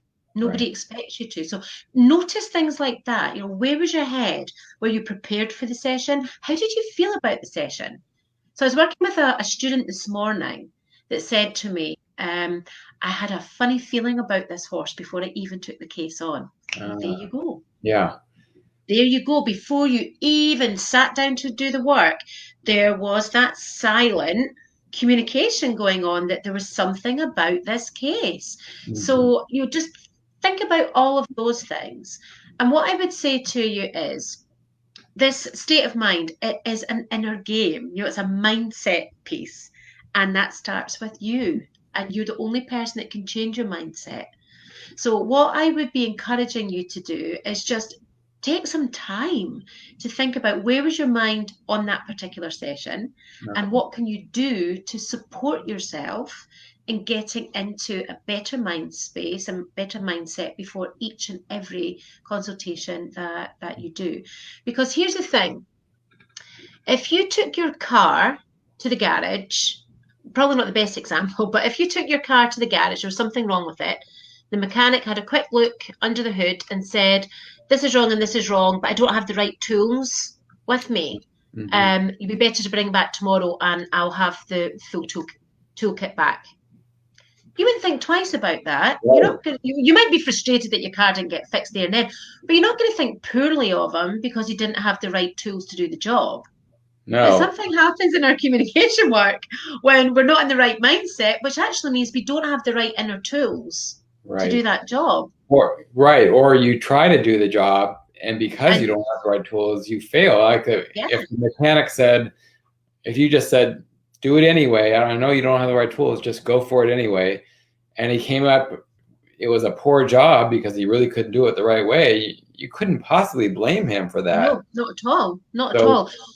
So that's a really good example there as well. So if you find yourself in a position where somebody knows that you're learning how to do animal communication and they're worried about their dog or their cat, their horse, whoever, and they phone you up and say to you, "Oh, I'm really, really worried about my cat and I know that you've been doing animal communication. Could you check in?" If you know that working at 9 o'clock at night is not a good time for yeah, you, then you tell them that. right. And you say, "I really hear that you're worried about your cat. You know that I'm just a beginner and this time of night isn't the best time for me to be communicating, but because you're worried, I'm happy to give it a go. I just don't know what the outcome will be, but I'm happy to have another go tomorrow or Yeah. when you know when your best time is to do the work." So that would be another way. So you're laying it out very, very Mhm. clearly right at the start. This Yeah. isn't my best time, so I don't know how I'll get on. Okay. So there's kind of a theme of just being more true to yourself, being more open, being more um, just more Gentle. gentle, more Gentle with yourself. realistic. It's just cut yourself some slack here with all these things because every single one of them so far has been, why would you do that to yourself? There's no logical reason. We And just would you judge. do it to somebody else? You, You you wouldn't do it to wouldn't. somebody You else. wouldn't. But we're I mean, really horrible to ourselves sometimes. right. Sometimes we're really mean. We're Yes, really mean to ourselves. And you're just learning. Gosh, if you can't make mistakes when you're learning, when right. can you make them? That's It's true. okay to make mistakes when you're learning. That's what learning is. It's about learning and acquiring a skill. And like the toddler, there will be some falling down. Expect it. Yep. Expect it. And when Yep. you fall down, then you know that you're growing. You know that you're learning. You know that you're going to be better because of it. Yeah. It's almost a good thing then that because you need to learn these things. It's kind of recalibrating yourself so that you get and everybody's different because you've got your own superpowers, your own ways of doing things, and nobody can tell you just do these steps to go in this direction because you really need to find out what works for you. Absolutely. Absolutely. So after all this, so we've got 7 pitfalls and ways that we can be more aware of what we're doing to ourselves to get us into these bad modes. Let's say we've done the damage already. How can we now build ourselves up so that we kind of protect ourselves from all this and avoid these types of things in the future? I'm sure you have some great ideas. I do. This is my favorite subject ever. So, for everybody that's listening, if you haven't already got a pen and a piece of paper, I really, really recommend that you quickly grab a pen, grab a sheet of paper, and take note of these tips for rebuilding your confidence because it can be the difference between you staying on a trajectory or staying with animal communication and and you going down if you don't find the strategies that work for you to support you when you have a not so great day, because it will happen. And Yeah. it will happen not because you're rubbish, but because you're human. Yeah. So know that you're going to have an off day. It's going to happen. So be prepared for it. So grab a pen and a piece of paper if you haven't done that already. All right. Yeah. And I really think approaching all of this haphazardly and just like, let's just see how it goes and do anything you want. That has its place, sure, if you want to explore, but what you're saying and what I think you're saying is um, do it a little more with a little more thought, because the haphazard part, Be strategic about it. yeah, because that's going to get you there. It doesn't mean you have to be anal retentive about things. It just means be a little use a little more awareness and self-thought, thinking about what you're doing and what is actually working for you. And I think that ties into this first one, creating a visual record. So I love this. And it's something that I insist that my students do, whether you're on a paid program with me or whether you're in my free practice group. I insist on this. Every time you get a piece of information right, you put a tick against it. Simple. A tick, a smiley face, a sticker, a star, bloody unicorn, a fairy, I don't care.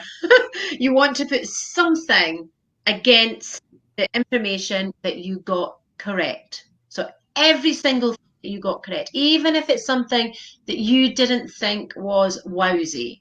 Maybe the dog says, I love my walks. And you think, well, really? What dog doesn't like their walks? Still put a tick there, because I can tell you absolutely not all dogs enjoy their walks. So everything that you get right, whether you think it's a big thing or a small thing, you want to put a tick, a smiley face, a star, something on your notes. And then what this does is it serves as a preparatory tool for that inevitable moment when you get what you perceive to be a not so good feedback, and your confidence takes a dive, and you're questioning why you even thought you could do this. That's when you go back to all the case studies that you've done. It might just be one, it might be three, it might be 33.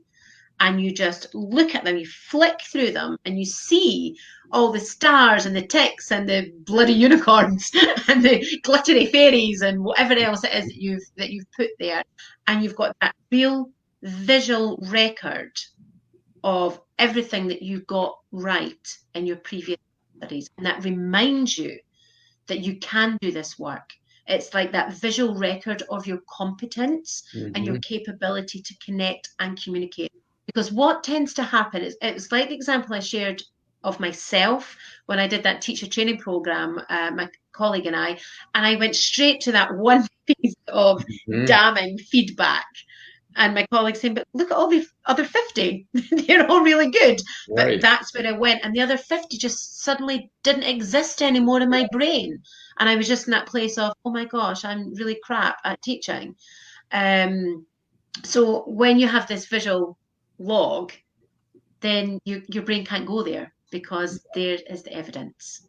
Yeah. Validated not by you, but by the guardian, by the person that knows best. Yeah. And it may not be only the things that you mark that are correct. There may be others you just don't know for sure yet. Yeah. But yeah, a lot more. But you're right. Your brain or your ego whitewashes everything. You don't see anything else except for that one mistake, and you think, I'm a failure. Yeah, absolutely. So, and this is what this class is about. It's about, let's look at how we can prevent you from going to that place of automatically thinking, I'm a failure, because you're not. Yeah. You're not. And I can not, even if you've got 3 case studies and the feedback hasn't been brilliant, still doesn't mean you're a failure. It means you're a success, because you gave it a go. You pulled your big girl pants on, your big boy pants on, and you went and you did it. That's a success. That's you stepping out your comfort zone. And if you didn't get great feedback on your first case study and you went in for a second, oh yeah, that's a double success, because somebody else might have given up. So none of it is about failure. It's just about understanding and learning and preparing for the moments when you don't do Yeah. so great, whether it's you. And what I didn't say on the last one about state of mind, sometimes it can be the animal that shuts out. Oh, yeah. So that can happen too, and it's not even about you. Yeah. Maybe the dog was busy. Maybe the horse was out in a hack and didn't want to talk. Maybe the cat was eating. And so Mhm. you didn't get through, or you didn't get really good, clear answers. Okay. It's not even about you. It's about the Yeah. animal. They were busy. They were having more fun doing something else. So there's that piece as well. So creating this visual record is a brilliant way to showcase your proven, evidenced competence of Yeah. connection. And is it safe to say that just about anybody is going to have some things right? It's Absolutely. probably so rare that somebody gets everything completely I've wrong. never had that. Okay. And teaching for nearly 20 years, I've never had somebody get everything wrong. And I have an eagle eye. If I'm looking at case studies, I have an eagle eye for, noticing things and picking things up. Yeah. But I've never, ever, ever Okay. had somebody get everything wrong. So this could only be a positive step to start tracking things like that. And even if you're writing them in a journal and you have one sticker on each page, just one, flipping through So that when journal, you flip through that, you see sticker, sticker, yeah, sticker. that's a good thing. Yeah. Yeah. All right. Well, this next one is similar, but takes it to the next level, I guess. It does. And this is what I ask my students to do when they've got what I call wowsy information. So, wowsy information is stuff that absolutely could not be guessed. Like, it's either something really random that the person resonates with and is validated for you, it's stuff that you could not guess at all. So, that's a wowsy piece of information. Other things that fall under the wowsy category are things that blew you away. So you might have done the consultation, and even if the person wasn't that blown away, there's sometimes there's things that I've got, and it comes back to what you said earlier, Josh, about that literal and interpretation piece. That Uh, for me as a practitioner, I'm blown away by seeing a past life experience that for me it's like, oh, the dots have just yeah. joined right up.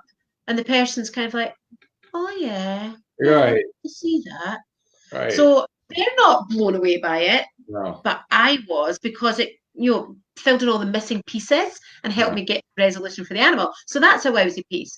And then you've got the wowsy pieces that the person's blown away by, so stuff that you can't guess, stuff that blew you away, stuff that blew the person away, anything that you've done that's over and above what you were asked for. So, the person might have just said, can you check this, this, and this? And then you got a whole other area of information Yeah. that they didn't even ask for, but resonated for the person or was important to the person. That's a wowsy piece of information. And Okay. something that, even if it's just simple, it might just be a message, it might be a word, that if it is important or meaningful for the person, and they say, actually, that really means so much to me. Mhm. Nobody could have known how important walking in the moonlight was. So that's one of mine with my own girl that's passed, when the communicator came back, and so another example of when pieces don't fit, because she was at the end of her life, Yeah. and the communicator came back to me and said, this is one of my students that have come through the program and now works alongside me as a colleague, and she said she's telling me that she's got many more moons with you. And I'm looking at the physical state of my girl, and Uh-huh. I'm thinking a week, maybe a fortnight, not Yeah. many moons. But that was really important to me, because walking in the moonlight was something that I've always enjoyed. I love the moon. So even if she'd had all her walks and saw the moon was out, I'm like, right, come on then, let's go. So those kind of things. And just to finish that piece off, she did end up having many more moon Oh. cycles, another Oh. 4 months, another 4 months. Wow. Yeah, Okay. yeah. That's And nice. two vets told me that it was time to put her to sleep, but she kept telling me she wasn't ready. Oh. So again, And that's why I wanted somebody else to have a more objective viewpoint. Because I thought, am I, if I, because I love her and I didn't want her to go, but obviously I wanted to do what was right for her. So anyway, when Shan came back and said, "Oh, she tells me that she's got many more moons with you," and I was thinking, I don't know. It's not that I distrusted Sharon. It didn't make, it didn't fit for me looking at her, but she was right. And so that's another example of when you look back and you see that the pieces were all right. And as I say, two vets had said, it's time. You have to put her to sleep. Yeah. I was like, she's telling me she's not ready to go, and she wasn't. 4 months quality, change of vet and a change of meds. But anyway, so something that's meaningful to the person. So that for me was really meaningful, because who would have known that she and I had really special moments walking in the moonlight? Yeah. So Well, stuff like that, that's your yeah. wowzy stuff. You want to put a big highlighter pen Yeah. through that stuff. I don't think these are very difficult to miss. I just know that you'll know it when you come across these kinds of things in the conversations. You'll feel it, or you just know this is something special that happened, that you'll above and beyond. And those are the kinds of things that do put you over the moon. They make you thrilled, because you really, it's a special thing. You get it right, and you know you did it. And if you're reading the feedback from the person and you're just like, oh, I can't believe I got that right. That's a highlighter one. Okay. That's more than a star. If you're like, oh my God, that was right. I was so scared to put that in because it was so off the wall. It was so random. I was so sure I got that wrong. That's a highlighter win. And I would even say, sometimes the person will start the feedback off with something like, I can't believe how spot on you were about everything. Yeah. Even if all the other details were not so positive about, that's enough right there. Yeah, absolutely. So that's your highlighted piece. Yeah. You want to highlight that. Yeah. And read these things over and over to boost your confidence. I mean, go back to them if you're feeling low, in a low point, because it's easy to let go of these successes and forget about them. But go back to them. Positive prints. What is that all about? So I like this, and this is because we all learn differently, we all process differently, and so I'm quite visual, so the visual stuff really works for me, like stickers, highlighter, that works for me. But not everyone's a visual learner. So sometimes we like to hear things, sometimes we like to say things, and words work better for us. So what I like about the positive prints as a strategy is take your best piece of feedback, up until this moment in time. Take your best piece or your best couple of pieces and print it out. So you might have handwritten notes from what somebody said on the phone, or it might be on an email, so you can just cut it and put it into a Word document, print it out, and then stick it up somewhere where you see it. So it might be on the front of your, communication journal, or it might be in front of the folder where all your communication stuff is. But if you are more of an auditory learner, then you want to recite that before you go into your communication practice. So you can see it, it's a printed, piece of evidence, that you can see when you go to do your communication work. But if you are more auditory, then you can be reading that out and saying, wow, can't believe how great you did. And you're like, yeah, I did really good on that. I did really, really good. And then that really sets you up for going into your next session. Yeah, that sounds great. I know we kind of live in a world where feedback, thumb up or a thumb down or stars or, any number of things are feeding that, supporting you in those ways. And that's what we're looking for. But we forget to do it for ourselves in this way. And by doing this type of thing, you're kind of putting that feedback in front of you and saying, you got it done, you're good. And why not do that? Why Absolutely. not? And if you are somebody that learns best through listening or likes to hear words, then you can take a section of that and create an affirmation. Oh yeah, that's a So good idea. you can just read it and then think, how do I feel when I read this? So how good do I feel? And then your affirmation might simply be, I am really doing this. I am really communicating with animals. Mm, Or I have the evidence that tells me I'm an animal communicator. yeah. And so you can create your affirmation and you can be reciting that to yourself and reprogramming your thinking to Mm. really be in that place of believing in yourself. Yeah, which everything we've talked about so far is really about the reprogramming. It's getting us back to a place where we can support ourselves and really see what really is going on, which is much, much better than what our brain is telling us is going on. Don't trust the brain, it's No, fickle. got a mind of its own.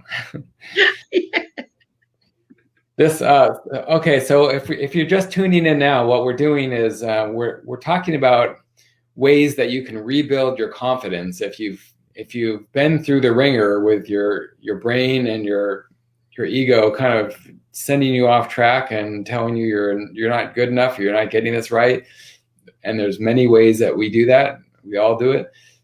These are Sarah-Jane here is telling us some of the ways we can rebuild our confidence and starting from now, move forward in a really positive way where we take steps, actual steps each time to build up our confidence and make sure that we are recognizing that we can do this because we all can and we all are getting things right and going in the right direction. So don't ignore stuff like this because it's easy to say, okay, yeah, I'll do that later, or yeah, it sounds good. And then you just go back to your old routine. That's going to leave you in this random state again and wondering, how am I ever going to get there? This is how you get there. These steps Absolutely. that we're talking about This is how today, you get there. yeah, this is it. You don't have to take every step, but if it feels right for you, go for it. Start doing these things. If you haven't done them before, put them into your routine and see how you do with them. You likely will do well. So we're talking about step number 4 now of rebuilding your confidence is the evidence log. And if you have any of your own questions or other things that have come up for you, please leave them in the comments and we'll definitely get to them at the end. Okay, so evidence log. The evidence log is really a kind of compilation of the previous 3 things that I've suggested. So Okay. the um, visual record, the positive print, and the highlighter strategy. So what I came up with this with a client who was very left-brained, and she needed to have evidence of. It was actually nothing to do with animal communication. It was a therapeutic client, and she just needed to have evidence of her progression through her OCD. So that's what we were working on, OCD and anxiety. And I just came up with this idea of her creating an evidence log. So every time she didn't need to check her phone, every time she didn't make that phone call to check that her children were okay, it went in her evidence log to demonstrate that she was actually making progress. And Oh, so I decided to use it in the animal communication work. okay. It worked so brilliantly for this client who had really extreme anxiety. So the evidence log is where you decide on what your preferred method is. You might have a journal where you keep everything. You might have a scrapbook for all your stuff. You might have a folder. You might have a pretty box, just whatever floats your boat. But in that central place is where you bring everything that we've already talked about, and it's all in one place. So if you have a journal, it might be that you just flick through the journal and your journal becomes your evidence log because you've got your stars in it, you've got your highlighter pen in Uh-huh. it. You might print out some good feedback and stick it in the page. Just whatever way works for you. For other people, it's a box. And then on a day where their confidence is kind of taking a dive, they just get out their box and make a cup of tea and just sift through, like a treasure chest. Like, oh, I forgot about that case. And I forgot that I knew that there was a rabbit down a hole in the garden. Just this random stuff that you've Yeah, put there because you will have forgotten the yeah, detail. You might not have for forgotten sure. the case, but you forget the detail. Even I forget the detail. So that's your evidence log, and that is your central point of evidence. That's your evidence you are an animal communicator and that you're really, really, really doing this. It's such a great idea, and I haven't done exactly that, but when I started, I took notes. You know, even from my very first attempt, I took notes, my impressions, whatever, and I kept doing that with every single one. So, and I actually put it on my blog, on my website. I have 5 years of my first 5 years in animal communication. You can see from where I started, which was very rudimentary, and where I ended up, which was great, because some really great conversations. But if I didn't do that, there's no way I would feel like I have. You don't see the progress. You don't. You just forget it. You do. There's and no your head will go to the last failure. Yes. Which is usually the one that you're in that moment. Yeah. And it will just wipe out, like we said before, it'll just wipe out all that other stuff, and you're just stuck in that current feedback that is causing you to feel sick and wonder why you ever thought you could do this. And so when you've got a place where you've been building up your evidence, that's why I said at the beginning, what is more difficult? I don't even have my phone. I've got a highlighter pen, but what is difficult about going, oh, tick, tick, tick. Right. Oh, wow. And if you don't have a highlighter pen and you can't do your highlighter piece that I've suggested, put 3 ticks. It's a triple tick. Yeah. That is no effort at all. Tick, tick, tick. Oh, wowsy, triple tick. So having your stuff done, doing that for yourself, it's a nurturing piece, a caring piece for yourself, for your future self. Yeah. So you're doing it in the present time for your future self when he or she has a blip, because it will happen. Yes. Because that's how we learn. There will always be a new area that you come up against. Mm-hmm. Always. There's a first time for everything. First time for tracking work. First time for a behavioural case. First time for a body scan. First time for transition case. First time for working with an animal in spirit. There's always going to be a first. Yeah. And so when it's a first, it's usually not our best because we're just navigating it for the first time. So by taking this time to nurture yourself and honour the time that you've just put in to do that case study, by ticking it, marking it, highlighting it, whatever way floats your boat, that is you preparing yourself for your future self when you hit a new first and you need a little boost to remind you that you can really do this. Yeah. It's time so well invested because it might be the difference between you continuing with this work and giving up because you believe something that just isn't true. You believe you're a failure and it's not true, but you need the evidence to remind you. Yep. It's such a great point. I can't agree more because it really is essential. We think it's not necessary and we're not going to bother. Yes, we do, because we think we won't forget. Yeah, we won't forget but we're just human and we do forget. Yeah. So and I would go, I always encourage people to actually write that journal or put a blog up online about their adventures in animal communication because it takes some courage to put it out there. You don't even have to publish it though, but just to have the record, it will encompass all the things you just talked about. It's all right there, and you can go back and read all that stuff and be thrilled with your success and your progress. So this next one is something we talked about before, and it's one of my favorites that you mentioned, separating fact from fiction. I love it. I love it because it just works. It works. I actually had a session with a student this morning, and she was talking about that for the first time.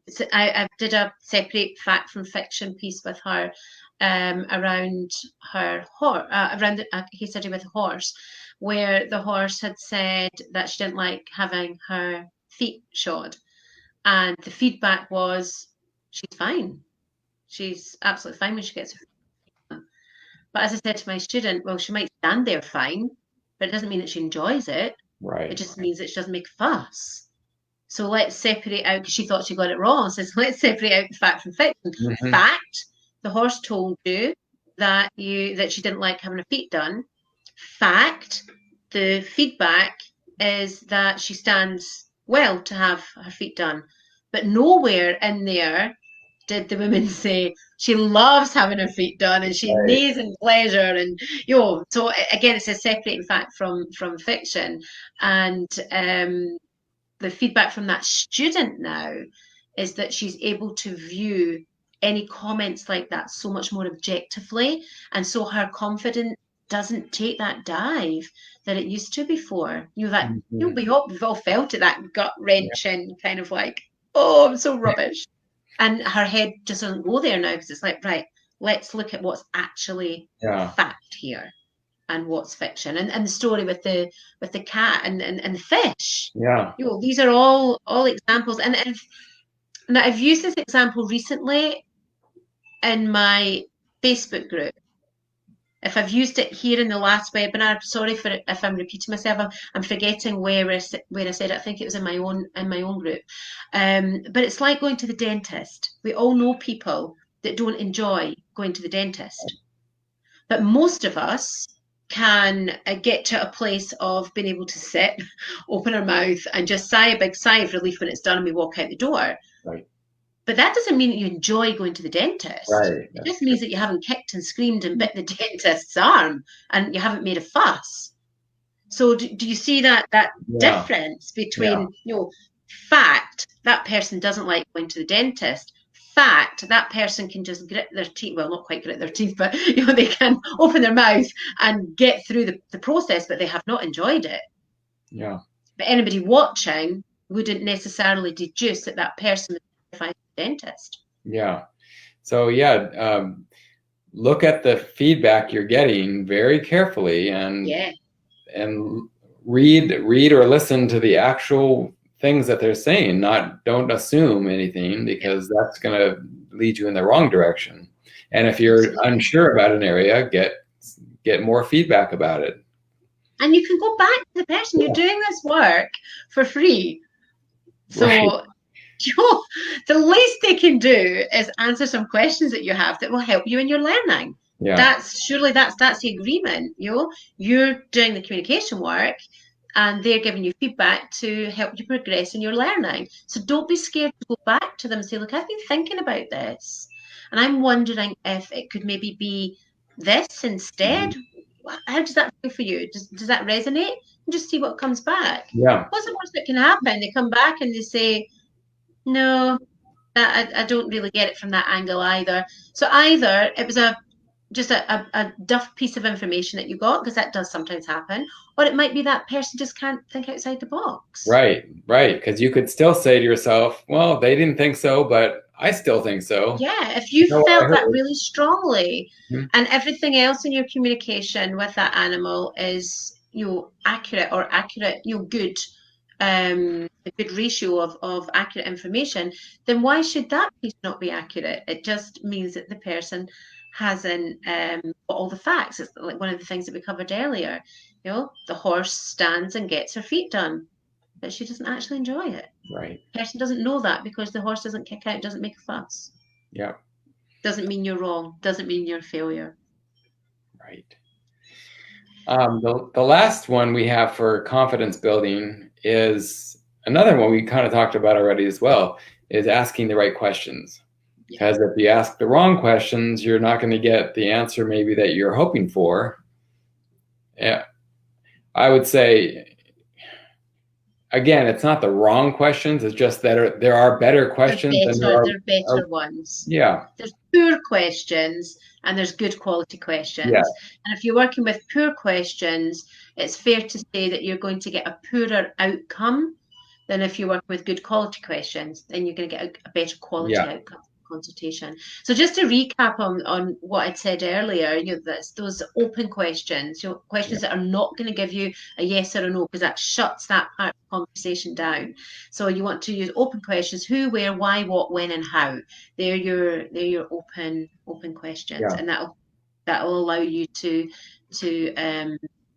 dig down even with secondary questions, because they're bringing information back to you, and then you can drill down on their response, and you can just keep drilling down and drilling down and drilling down until you get to where you need to get to. And all these things that you've talked about today, it might feel overwhelming if somebody has been watching this whole time or catching the replay, but they're all fairly simple. They take only a few extra seconds or minutes to really start incorporating into your routine. And once you do start doing that, it becomes very part of your process. You don't even have to think about it much anymore. Yeah, it's just like a muscle. It's like, just work away at it, and then it just happens all by itself, like driving a car, and you get home, you think, I don't even know how I got home. So you'll get to a place where you're using your questions, your who, where, why, what, how, when, and you're not even thinking about it anymore. But maybe to start with, you've got the 6 opening questions written out, or the 6 question openers written out and top of your communication file. That's a good idea, to just have it reminder. Here's how I can start my because I think if somebody follows even half of the things that we're talking about today, and they are easy. They're easy. I like to keep things easy, because if we overcomplicate it and put in a great big process or strategy for something, then it becomes complicated and we become overwhelmed, and it's difficult to just build it in. So maybe just it's because I'm a simple kind of girl. I don't know.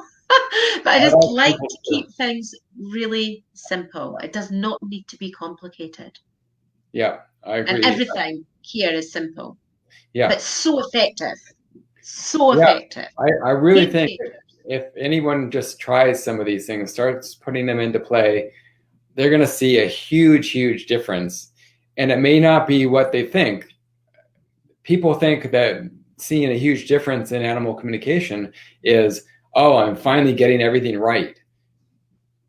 That's not what this is about. This is about shifting your whole perspective so that you realize that you have been getting things right and you're not getting things as wrong as you thought as well. So it's really shifting the balance in your favor.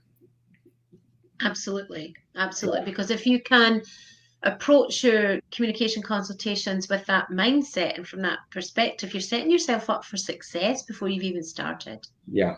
And that means that that's the best probable outcome for the animal that you're working with. And that's what we want. That's why we've come into this work. Okay. We've been doing this for 2 hours. Seriously. I can't believe, but that's okay with me, because this stuff is fascinating and it's very, very valuable. And if anybody wants to sit the whole way through and watch it, great. And if you want to take it in 2 or 3 turns, that's fine too. Do you know what might be helpful, Josh? If we, I love how you've got these question bars up. Yeah. Maybe if you go in, I'm saying we, the royal we, it'll be you, of course. If you go in and maybe in the post put the each of the headers and the time stamp. Yes, I usually do that. Right, okay. My apologies. I usually, when I put these up on, because these are going to be on Facebook, they'll be here for forever.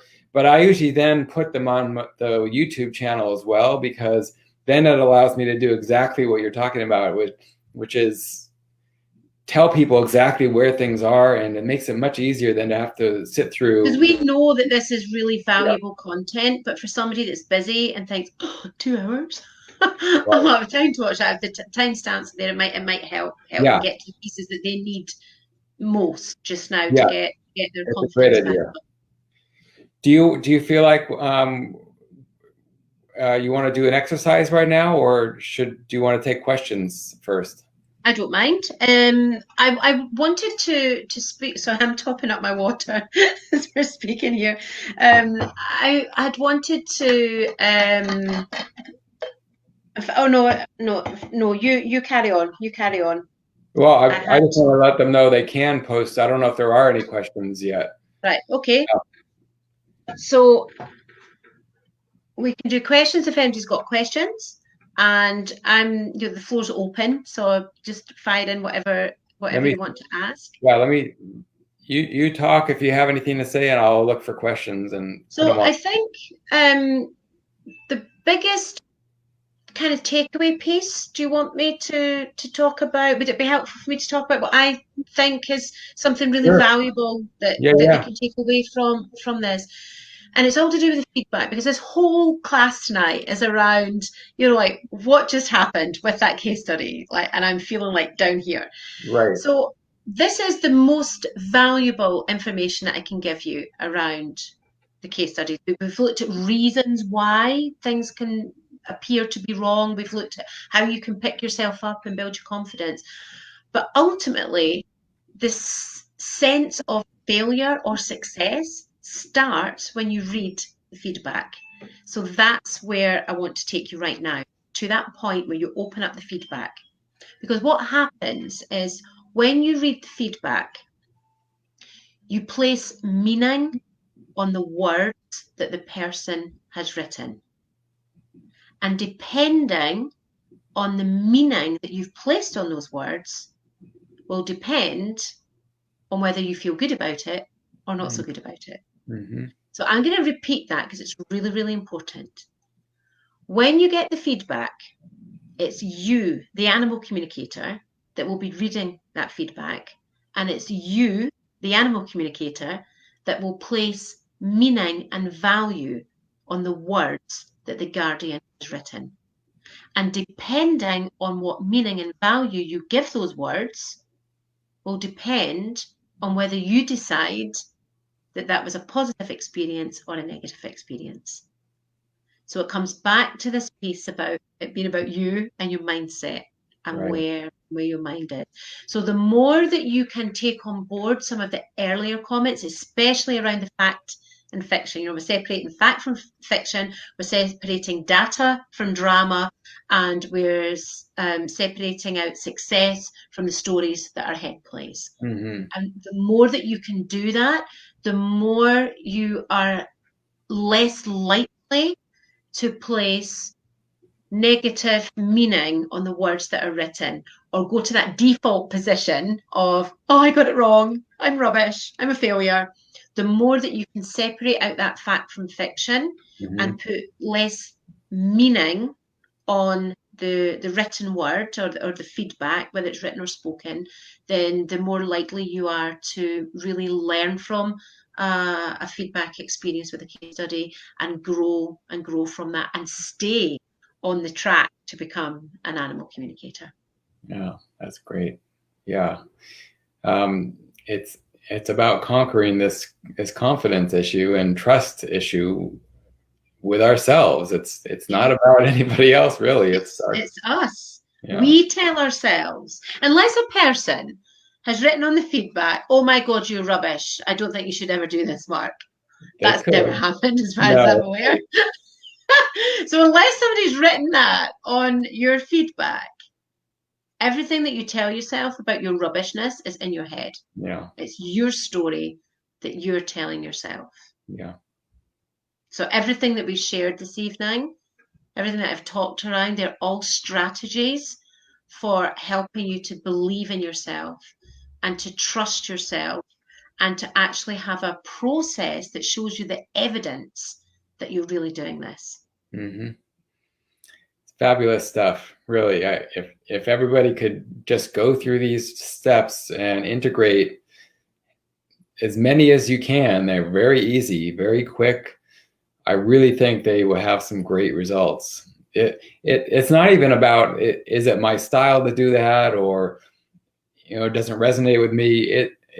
These aren't really those kinds of things. These are just really they make sense. There's very sensible steps to take to get where you want to go and to build your confidence on the way. So here's another way to look at that for anybody that is listening and thinking, oh, I'm not going to tick it, or I'm not going to do whatever, or I don't need that. Well, that's up to you. So here's another way to look at it. When you're having a moment of not feeling so great or self-doubt, it might be because you've got feedback, it might just be because you're having a moment of self-doubt. You could flip all of that on its head. And I'll ask you this you can flip all of that on its head by me asking you this simple question. Show me the evidence of your crapness. So show me that evidence. So if you don't want to start building your evidence log that demonstrates your competence, then I challenge you to provide me with the evidence. And right, so here's an open invitation, whether you're listening live tonight, August 2020, or you're listening on a replay 5 years from now. Here's my offer to you. If you haven't done any of that and you're not trusting in yourself, and you can gather enough evidence to show me that you're really, really rubbish at this, send it to me. Send it to me and I will look at your evidence. And I will look at it with an objective eye, because I challenge you to find that evidence. Yeah. It just won't be there. So rather than going hunting for something that's going to make you feel so rubbish because it's proving that you're rubbish, why not spend that time and energy taking 5 minutes after your consultation to create the positive evidence that demonstrates your absolute competence at connecting and communicating with animals? It's a few minutes. And that evidence could also be how grateful the person was. Absolutely. Doesn't matter what was in the conversation, but if they are very grateful for you, that's enough. That goes in your treasure box. Yeah. I'm so glad you came into my life. Yeah. That you've saved the day. You've helped me understand my dog, my cat, my monkey, whatever. Those comments. And I say to students, when as part of our system, for those in the professional practitioner program, they need to do a follow-up with the client, and then bring they need to do the client needs to do a follow-up, and they also need to put in an evaluation. So some of the comments on the evaluations are just amazing, and I just say to my students, cut that out. You copy it, paste it. That's a future testimonial for your website. Yep. So it doesn't need to be about the detail in the consultation. It could just be something as simple as, wow, I never knew animal communication existed, but through this process, you brought me closure with the death of my soulmate. Yeah. Like, we all know how amazing that is to have that feeling of closure. So, and we don't all have it. So you can imagine how great it is. Yeah. So somebody writes that, that's a beautiful testimonial for your website. Yeah. For a flyer when you first get going. Yeah. On your Facebook page, or whatever it is that you decide to do. X's communication work helps bring closure when you've lost your animal friends. Yeah. So as you say, it doesn't need to be about the actual detail of the feedback. Right. It could just be that summary of the person's experience. We do have a couple questions, but they're not too specific. They basically have to do with, one person wants to know, they just say they want to learn animal communication, but they're not specific about it. And the other person said she signed on with a teacher and did lots of work with her and took lots of notes and courses and stuff, but wasn't very happy with how things went with getting support and things like that. And I'm not sure that we need to answer these specifically, but because they're sort of general, and a lot of people kind of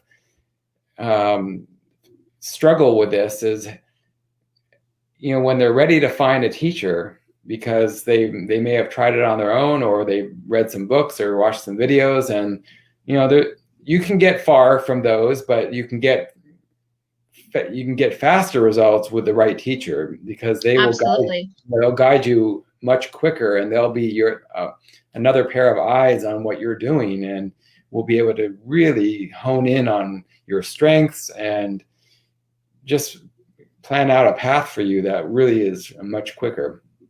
So I would say, I'll tell you from my point of view, but you can also tell me from your point of view.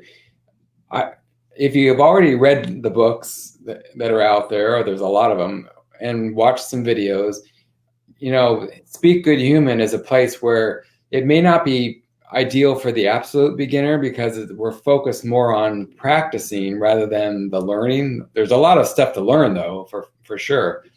But what it does is give you lots of perspectives and ways to go. And so you can watch a lot of videos and webinars and things, and read articles and things like that on Speak Good Human, and get a feel for who these teachers are and how they approach things. Like I said at the beginning, I love Sarah-Jane's style, because I resonate with her because she's enthusiastic. I like that. She's very positive. I like that. She's very strategic about things. She takes things, it's not random. She has a plan in mind. She knows how to get you from here to there. And she is very, very supportive in every which way. She's got a practice group online that's free. Anybody, you don't have to be one of her students to get in there. And she won't ding you on that. She won't say, "Oh, you're not a paying student. Okay, well, you're not going to get much from me." She gives you her all. You get a full week of instruction and practice every week you're in that practice group. It's a free Facebook group. I think I might have the URL here. That's your group. I don't know that there's a name for it, but if you search for Animal Communication Practice Group on Facebook, you'll get there as well. And it's a sheep. So the image, I'm working with I'm running a workshop, and I think I've got a green cardigan on, and it's a sheep. That's the image for it. But yeah, I go live every Thursday, and so if you're in the group, you can either join me live or catch a replay. Yeah. And it's a piece of teaching content. So the kind of stuff that we've done this evening. So those pieces of input are about 20, 30 minutes long, and usually I like to do things like the confidence. I like to have several things, and then we do that over a few weeks. And then there's the practice in there as well. But I think I've just had a look at the comments, and I see that Amna's here. So hi, Amna, if you're still here. Hats off to you for staying the course. Amna's one of my students. Amna's actually the person that discovered that her mum is feeding her cat the fish on a Friday night shop, and that her cat Karma didn't like the line cut that Amna had been giving her. So that's the Amna's a student on my course who was giving feedback to another student who had used or worked with her cat. So great to see you here, Amna, and thank you everyone else for your lovely comments too. So I want to pick up on I think it was Amanda. When she said that she was really excited to have thought that she picked the right animal communication teacher. And all I can say, Amanda, is that I'm really sorry that you had that experience, and especially when you've paid money. So I'm really big on testing people out and getting a feel for if they're right for you. So I'm very upfront with people. I talk to everyone. I have a one-to-one phone call or a Zoom call with anybody that wants to enroll in my professional practitioner program. You can't just buy that off the internet, because I want to make sure it's the right fit for you. And so if I believe that it's not the right fit, or that you and I aren't the right fit, I'll tell you that. Because if I don't, you're not going to get a good service from me. That's not going to do my professional credibility any good. And my experience of being a teacher for you is not going to be good either. So I'll know that when we're chatting. I'll know what you want to achieve and whether I can fulfill that for you. And I've never had a case where I couldn't fulfill a student's dreams and desires of becoming a professional animal communicator. But I have said to some students, I don't think this is the right program for you. because it's, for whatever reason, it's not felt the best fit. So if you are paying somebody money to train with them, any teacher worth their salt will not be at all offended if you ask them questions about the program, about the delivery, or ask to speak to students on the program. Yeah. So I've done that with a couple of people. I've said, look, if they've maybe been sitting on the fence, I'm not invested in whether they come on board with me. It just needs to be the right decision for them. And if that's a no, that's okay, as long as that feels the right decision. So sometimes, maybe said to somebody, look, I get the impression that you want to know a little bit more. I'll give you a list of names. You just pick whoever you want to. I don't need to know who you speak to. I'll get in touch with a few students. If anybody's got time today, tomorrow, they'll give me their email. I'll send all the emails to you. You choose whoever you like, and I'm out of it from that point onwards. And my students all know that if I ask them to do that, I want them to be honest, because I also would like to think that if they had a problem with my program, they'd come to me first, so I can change it and adjust it. So if you're looking for a teacher, I don't think it's, you're part with your money. That's your hard-earned cash. You have a right to ask questions. And if the delivery isn't what you want or need, or isn't your best style of learning, you should know that before you part with money. Because either the teacher needs to make that clear, or you need to be asking a question. So I'm really sorry that was your experience. So it sounds from what you're saying there that you wanted or needed a teacher that was active with groups and in social media. And so if you've got a teacher that prefers to work on a one-to-one on Zoom or on phone call, then that setup, is not going to work for you. So I'm really sorry that was your experience. But what you've brought to everyone here tonight is how important it is to check out your teacher. Do they teach in a way that works for you? Yes. Are they going to be there when you have a bad day? Do you have the opportunity to have one-to-one time with them? Because you might be on a group program. So I have a group program, but I have built-in one-to-one sessions because everybody's got different issues. Somebody's marriage might be falling apart, and that's why they can't communicate. So you bring that to our one-to-one, because I'm changing therapy work as well and other stuff that that's easy enough for me to deal with. So that's what what I offer, but that might not be what somebody else offers. It might be, it's a group program, there's no one-to-one. So if you need a little bit more one-to-one time, you want to look for a different style of program. Or if you don't want one-to-one and you just want to have modules that you can, because Josh, you're very self-driven. Right. So you are self-driven. So you talked about this at the last class we did, that you can just work through a course of study. So if you're like Josh and you just need the materials and you just want to get on with it, then why pay extra for a program that builds in one-to-one work that you're probably not going to take advantage of? Well, I'll tell you why. Because when I first started, I started with a class, and I didn't know anything about the differences in different teaching methods or classes. I went with a teacher who apparently was, now I know, is very high profile. So I thought, how could you go wrong? And I didn't think about all the things that you can think about in hindsight. And in hindsight, I think I didn't get any support personally. There was no practice support. There was no way to keep going after that. There was nothing other than the actual instruction, and that was it. And I felt like I wasted my money too. I mean, so you're very much like Amanda there. That the match wasn't right. The fit wasn't right. I would be surprised if I know people love. There's some people who love everybody. I mean, there are teachers out there that have fans no matter what. But as a beginner, I think it's important for people to really, really look at what's important to them and figure out, is this the right teacher? I have an article on my website that I wrote that kind of takes students through things to look at. For example, if they go to a website and they see this teacher is very slick, it looks great, you're going to learn this and you're going to learn that, and it's going to be great, you can be easily carried away with the energy of a site. And that's what I did too. I saw all that stuff and I said, oh yeah, that I do want to do this and I do want to learn that and da da da da da.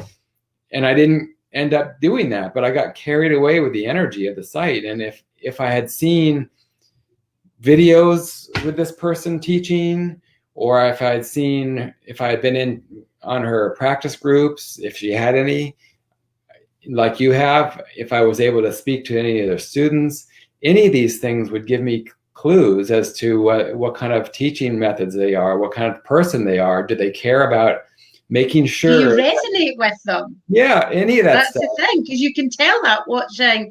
I had a phone call a couple of months ago now, and the phone in the office went, and I picked up the phone, and the woman said, I'm looking to speak to Sarah-Jane. I said, it's me. And she said, I've just seen a video of yours on YouTube. Yeah. And I just knew as soon as I watched you that I wanted to train with you. One video. Yeah. I knew that I wanted to train with you, but I needed to speak to you. Even though she could hear my voice on the video, she needed to speak to me. I don't have a problem with that. You know, and in the same way, you can watch one video and know, I don't think they're the right energy for me. Right. And so I said, I think it was just on Thursday. I do a Facebook Live every Thursday, and I think it was just Thursday past. And I was talking about, you know, if people are wanting to progress, you'll get in touch, blah, blah, blah. And I said, you'll know whether I'm the right person for you. I'm in here every Thursday, and I talk and I tell stories. I teach through storytelling, and I wave my hands around a lot. So if that's going to annoy you every time we have a live coaching session, I'm not the teacher for you. Yeah. And that's you can tell all that from a you know, being in somebody's group and how they are. But you know, don't be scared to ask if you're parting with your money, and if it's a lot of money, then you know, ask, can I speak to other people on the program? You know, what do I actually get for my money? Are you insured to teach me? Do I get a qualification? Do I get a certificate? Most people can't give you a qualification. Well, it depends where you are in the country or in the world, should I say, because each country has its own legislation. But you know, here in the UK, I know, and in States as well, I know that there are people that teach, but there's nothing bona fide at the end. Right. So you want to be checking that out. So anybody, for example, that comes on my program, I've gone through a process with one of the UK's biggest, well, it is the biggest complementary therapy insurance site. So they've looked at my program, and you know, they've asked me lots of questions about it. And anybody that's come through my program, they will automatically be given insurance to work as a professional animal communicator. But you don't get that everywhere. So these are the kind of questions you want to be asking. Right. And it's like, you know, if you were going to climb up Mount Everest, you would invest in good walking shoes, and you'd invest in a proper walking jacket. But if you were just starting out in walking, you would just have your trainers and a cagoule. But as you begin to get better and you want to walk further, you'll get better walking boots, you'll get better walking clothes. But if you're wanting to climb Mount Everest, you're not going to do that by yourself. You're going to take a Sherpa. Yeah. And not just anyone. You're trusting your life with somebody. Yeah. So you're not going to climb Mount Everest by yourself. So here's the way that I look at this. And this is me being as honest and as open as I always am. So if you haven't picked that up from me before now, you know, I speak from the heart because it matters to me. Yes. It matters to me. And I'm sorry, I'm starting to cry. It's just ridiculous. But it matters to me that you get a good service if you're paying for somebody to teach you how to communicate with animals. I'm not saying that I'm the best. I'm not saying that I'm the right or perfect teacher for you. You need to decide that. So do your research, ask your questions. But you can climb that Mount Everest of animal communication on your own. For sure you can. But I absolutely guarantee you, it will take you far longer. It will be ever so bloody cold and lonely up there if you even get up there, and there will be so many slips and falls that you might decide to give up before you get to the top. But if you've got a Sherpa that you've chosen, and you've asked questions of, that has your back, that will slide back down with you, hold your hand and drag you back up, be behind you, having your back, showing you the pitfalls, showing you where you could have done it differently to have got to the top more easily. That's what you want, and you will do it so much more quickly than you could ever do on your own. And you will learn.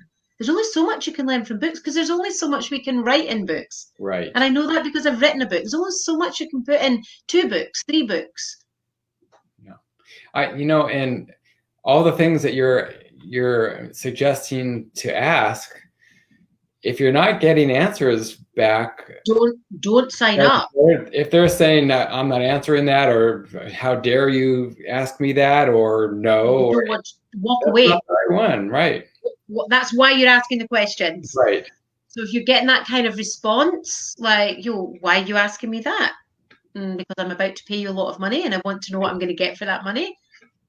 If you're getting that kind of response, walk away. Walk away. And also, this is a really good question. It's an important question, but it also ties right into what we've all just talked about the last couple hours here. It's one of the pitfalls. Because if you sign on with a teacher who is going to not get you where you need to go, because for whatever reason, you're going to blame yourself, not the teacher necessarily. You're going to think you can't do this. You failed. Exactly. And the teacher is really there to build your confidence, and the confidence is not coming from the teacher. They are finding ways to make you more confident with your own abilities. And if they can do that, they've really succeeded. Absolutely. And that's a really important point, Josh. And it's one of the things that I haven't actually spoke about it tonight, but it's one of the things that I'm really strong on and believe so deeply and so passionately, that a good teacher can produce, and I use that word because I can't think, it's late here in the UK, I can't think of a better word, but a good teacher can produce animal communicators. Mm-hmm. But that's not always enough, because if you have an inherent belief that you're not that good, or the teacher's just kind to you, and that's what my student said this morning when we were talking about fact from fiction, and she was able to move past that, because what she'd been telling herself was, I've only communicated with friends of in the Pirelli horse group that she's in, and they must have just all been kind to me. That's the conclusion that she had come to. So if you are somebody that thinks, oh well, that's just a fellow student that's working with me, they're just being kind, or Sarah-Jane's just been kind because she's kind to everybody, they might have those stories going on. So even when you qualify or graduate and you've got your piece of paper that says that you've passed, yeah, you're not going to go out there and do the work. Right, you don't have the confidence to do it, right? Because you don't have the confidence. Yeah. So if you have a confidence issue, a belief issue, a trust in yourself issue, you want to be seeking out a teacher that can deal with those things. Yeah. Because if you have, I'm getting into a whole other topic here, but it's in my experience of practical teaching and supporting people over the years, and also with my training, and not in education, but my training in belief clearing. If you have a belief that you're not good at this, or you're not good enough, then I absolutely bet you that will be showing up somewhere else in your life as well. Mm. Your subconscious mind isn't just going to say, you're really rubbish at animal communication, but you're all right at everything else. Yeah, that's true. It's going to show up everywhere, because the subconscious mind does not discriminate. So if it's telling you that you're not good enough at animal communication, then it's going to be telling you that you're not good enough at other things in your life too. And if it's telling you that you lack your competence, you lack capability, you lack credibility, you lack effectiveness, then there'll be lack stories showing up in your life as well, probably around money. Yeah. So if you're flat broke and you've never got any money, then that lack will be showing up in your animal communication work as well. I've seen it too often, and I'm trained enough in it to know that that's what's going to happen. Yeah. So if you have those things going on and you know that already, then Just take that extra time to find a teacher that can deal with that stuff. Because if you don't deal with that stuff, it doesn't matter that you've got the piece of paper. Right. You're not going to go out there. So my belief is that it's not enough to create animal communicators. I believe that we as teachers and mentors should all be working towards creating confident animal communicators. Yeah. Otherwise, once they leave the safety net of the teaching, they're not going to go and do the work. They're not going to make their difference. Right. Which means the animals lose out and the person never fulfills their dreams. Yeah. And that is completely avoidable. Find the right teacher. Right. And that's completely avoidable. Honestly, I don't know how you would progress anyway without confidence, because it's really an uphill battle without. But that's why people give up. Yeah, that's true. Or having a poor teacher experience, like Amanda had there. That's a poor teacher experience. Yeah. I think she said something about not getting. Oh, Christy's here. Hi, Christy. Oh, I was just in these lovely comments. Oh, thank you, Amna. So that's a really poor teacher experience. And you try to get answers for over 30 days. That's not good enough. No. It's just not good enough. And it's now. What I was going to say is it's experiences like that give us all a bad name. Right. But I want to be clear as well. Sometimes, animal communication teachers are just human too. And we've got our own stuff going on. So you know that our village was flooded last week. And then my mother-in-law, I got a phone call in the middle of a work day from her GP saying she's here in surgery, she needs to get straight to hospital. So stuff happens. Yeah. Stuff happens. My mum, back in February, I got a phone call from a worried neighbour, phoned the police and just said, break the door down, and they found her nearly dead. She was in intensive care for a month. So stuff happens. Yeah. Stuff happens to us that are holding the student space. But then if we have students, we have an obligation to let those students know. Right. And most students, most people would say, oh my gosh, I can't believe you've got that going on. That's fine. As long as I know that you'll get back to me. Yeah. I'll wait. People that come into this line of work usually care about others. Yeah. So you can have that. But from what I'm reading there, that was a really poor quality experience that you had there, and I'm really sorry. But now she knows more about what to look for, and she's out of money. But Amanda, there are you now come into my group, Amanda. It's free. Really, do that. Go. It's free. And you can practice every week. You get feedback most weeks. If I'm not in, you get feedback every week from the Guardian, and I come in most weeks. I like to come in every week if I can manage, but I always scroll back and put my tuppence worth in as well. I can't help myself. And then you get a free training input every Thursday, and that costs you nothing. Costs you absolutely nothing. Yeah. So there's ways, but really, an answer to that question for everyone: do your research. Speak to other students. Just like join the Facebook groups. If you're going to buy a car, you would do your research, hopefully, and what's the most reliable, or get opinions from other people, see the statistics about what's involved, what's support, all that stuff. Yeah.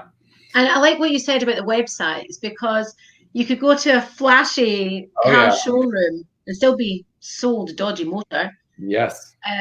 But you could go to some backstreet affair that doesn't look that crash hot, but you get the most reliable car ever that doesn't let you down. Yeah. So don't be sucked in by glossy websites. You want fact from fiction. The fact is what you hear from people that have done the program. The fact is when you show up in their group and you see how they operate, and you decide for yourself whether that's a good fit for you or not. So that's what you want to be looking at.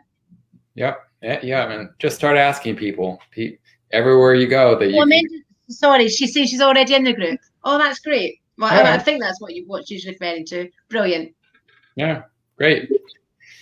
Well, yeah, there are options. So I think we're going to wrap it up unless anyone has any last questions. You can always ask them after this is over, and we'll check back and try to get any answers that we might need to get you.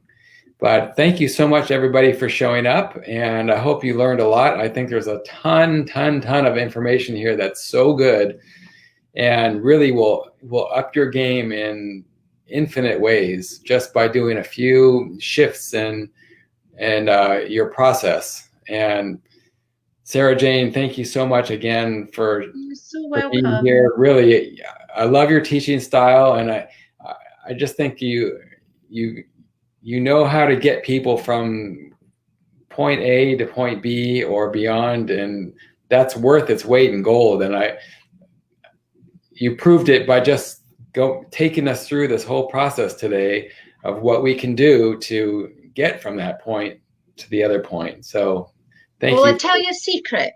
All right. So are you all listening? Because I really want you to put your listening ears on for this one. All right. The reason I can take you from point A to point B, the reason that I understand that vomit-inducing moment when you press send to send off your findings to Guardian is because I've been there. Yeah. I've walked that path. My experiences might not be exactly the same as yours, but I have had those fearful moments. And I know what it feels like to get feedback that just crushes you and makes you think, why bother? Why try and do this? I've had those moments. And so my premise in my teaching is to share all my mistakes with you so you don't need to make them. That was always the goal. But what I've discovered, more than 10 years in, 15 years in, is that you'll have your own mistakes to make. And that's just part of, I can provide as much information like the Sherpa, like watch that pothole, and watch there's a slidey bit round there. But you're going to discover your own stuff. But if you've got somebody that's holding your hand, then that just makes it all the easier. But that's why I can do this, Josh. That's why I feel so passionate about it. Yeah. Because you don't need to walk this path alone. It's a lonely path. Yeah. Or it can be. It can be a lonely path. Well, as we've seen, when your mind gets involved, it's a very difficult path. The process is crazy difficult because you're fighting tooth and nail every step. You're fighting when it doesn't need to be that way. Every single person watching here can do this. They absolutely can do this. They will get there if they find the right way to go. And I think these steps that we said today are the ones to start with.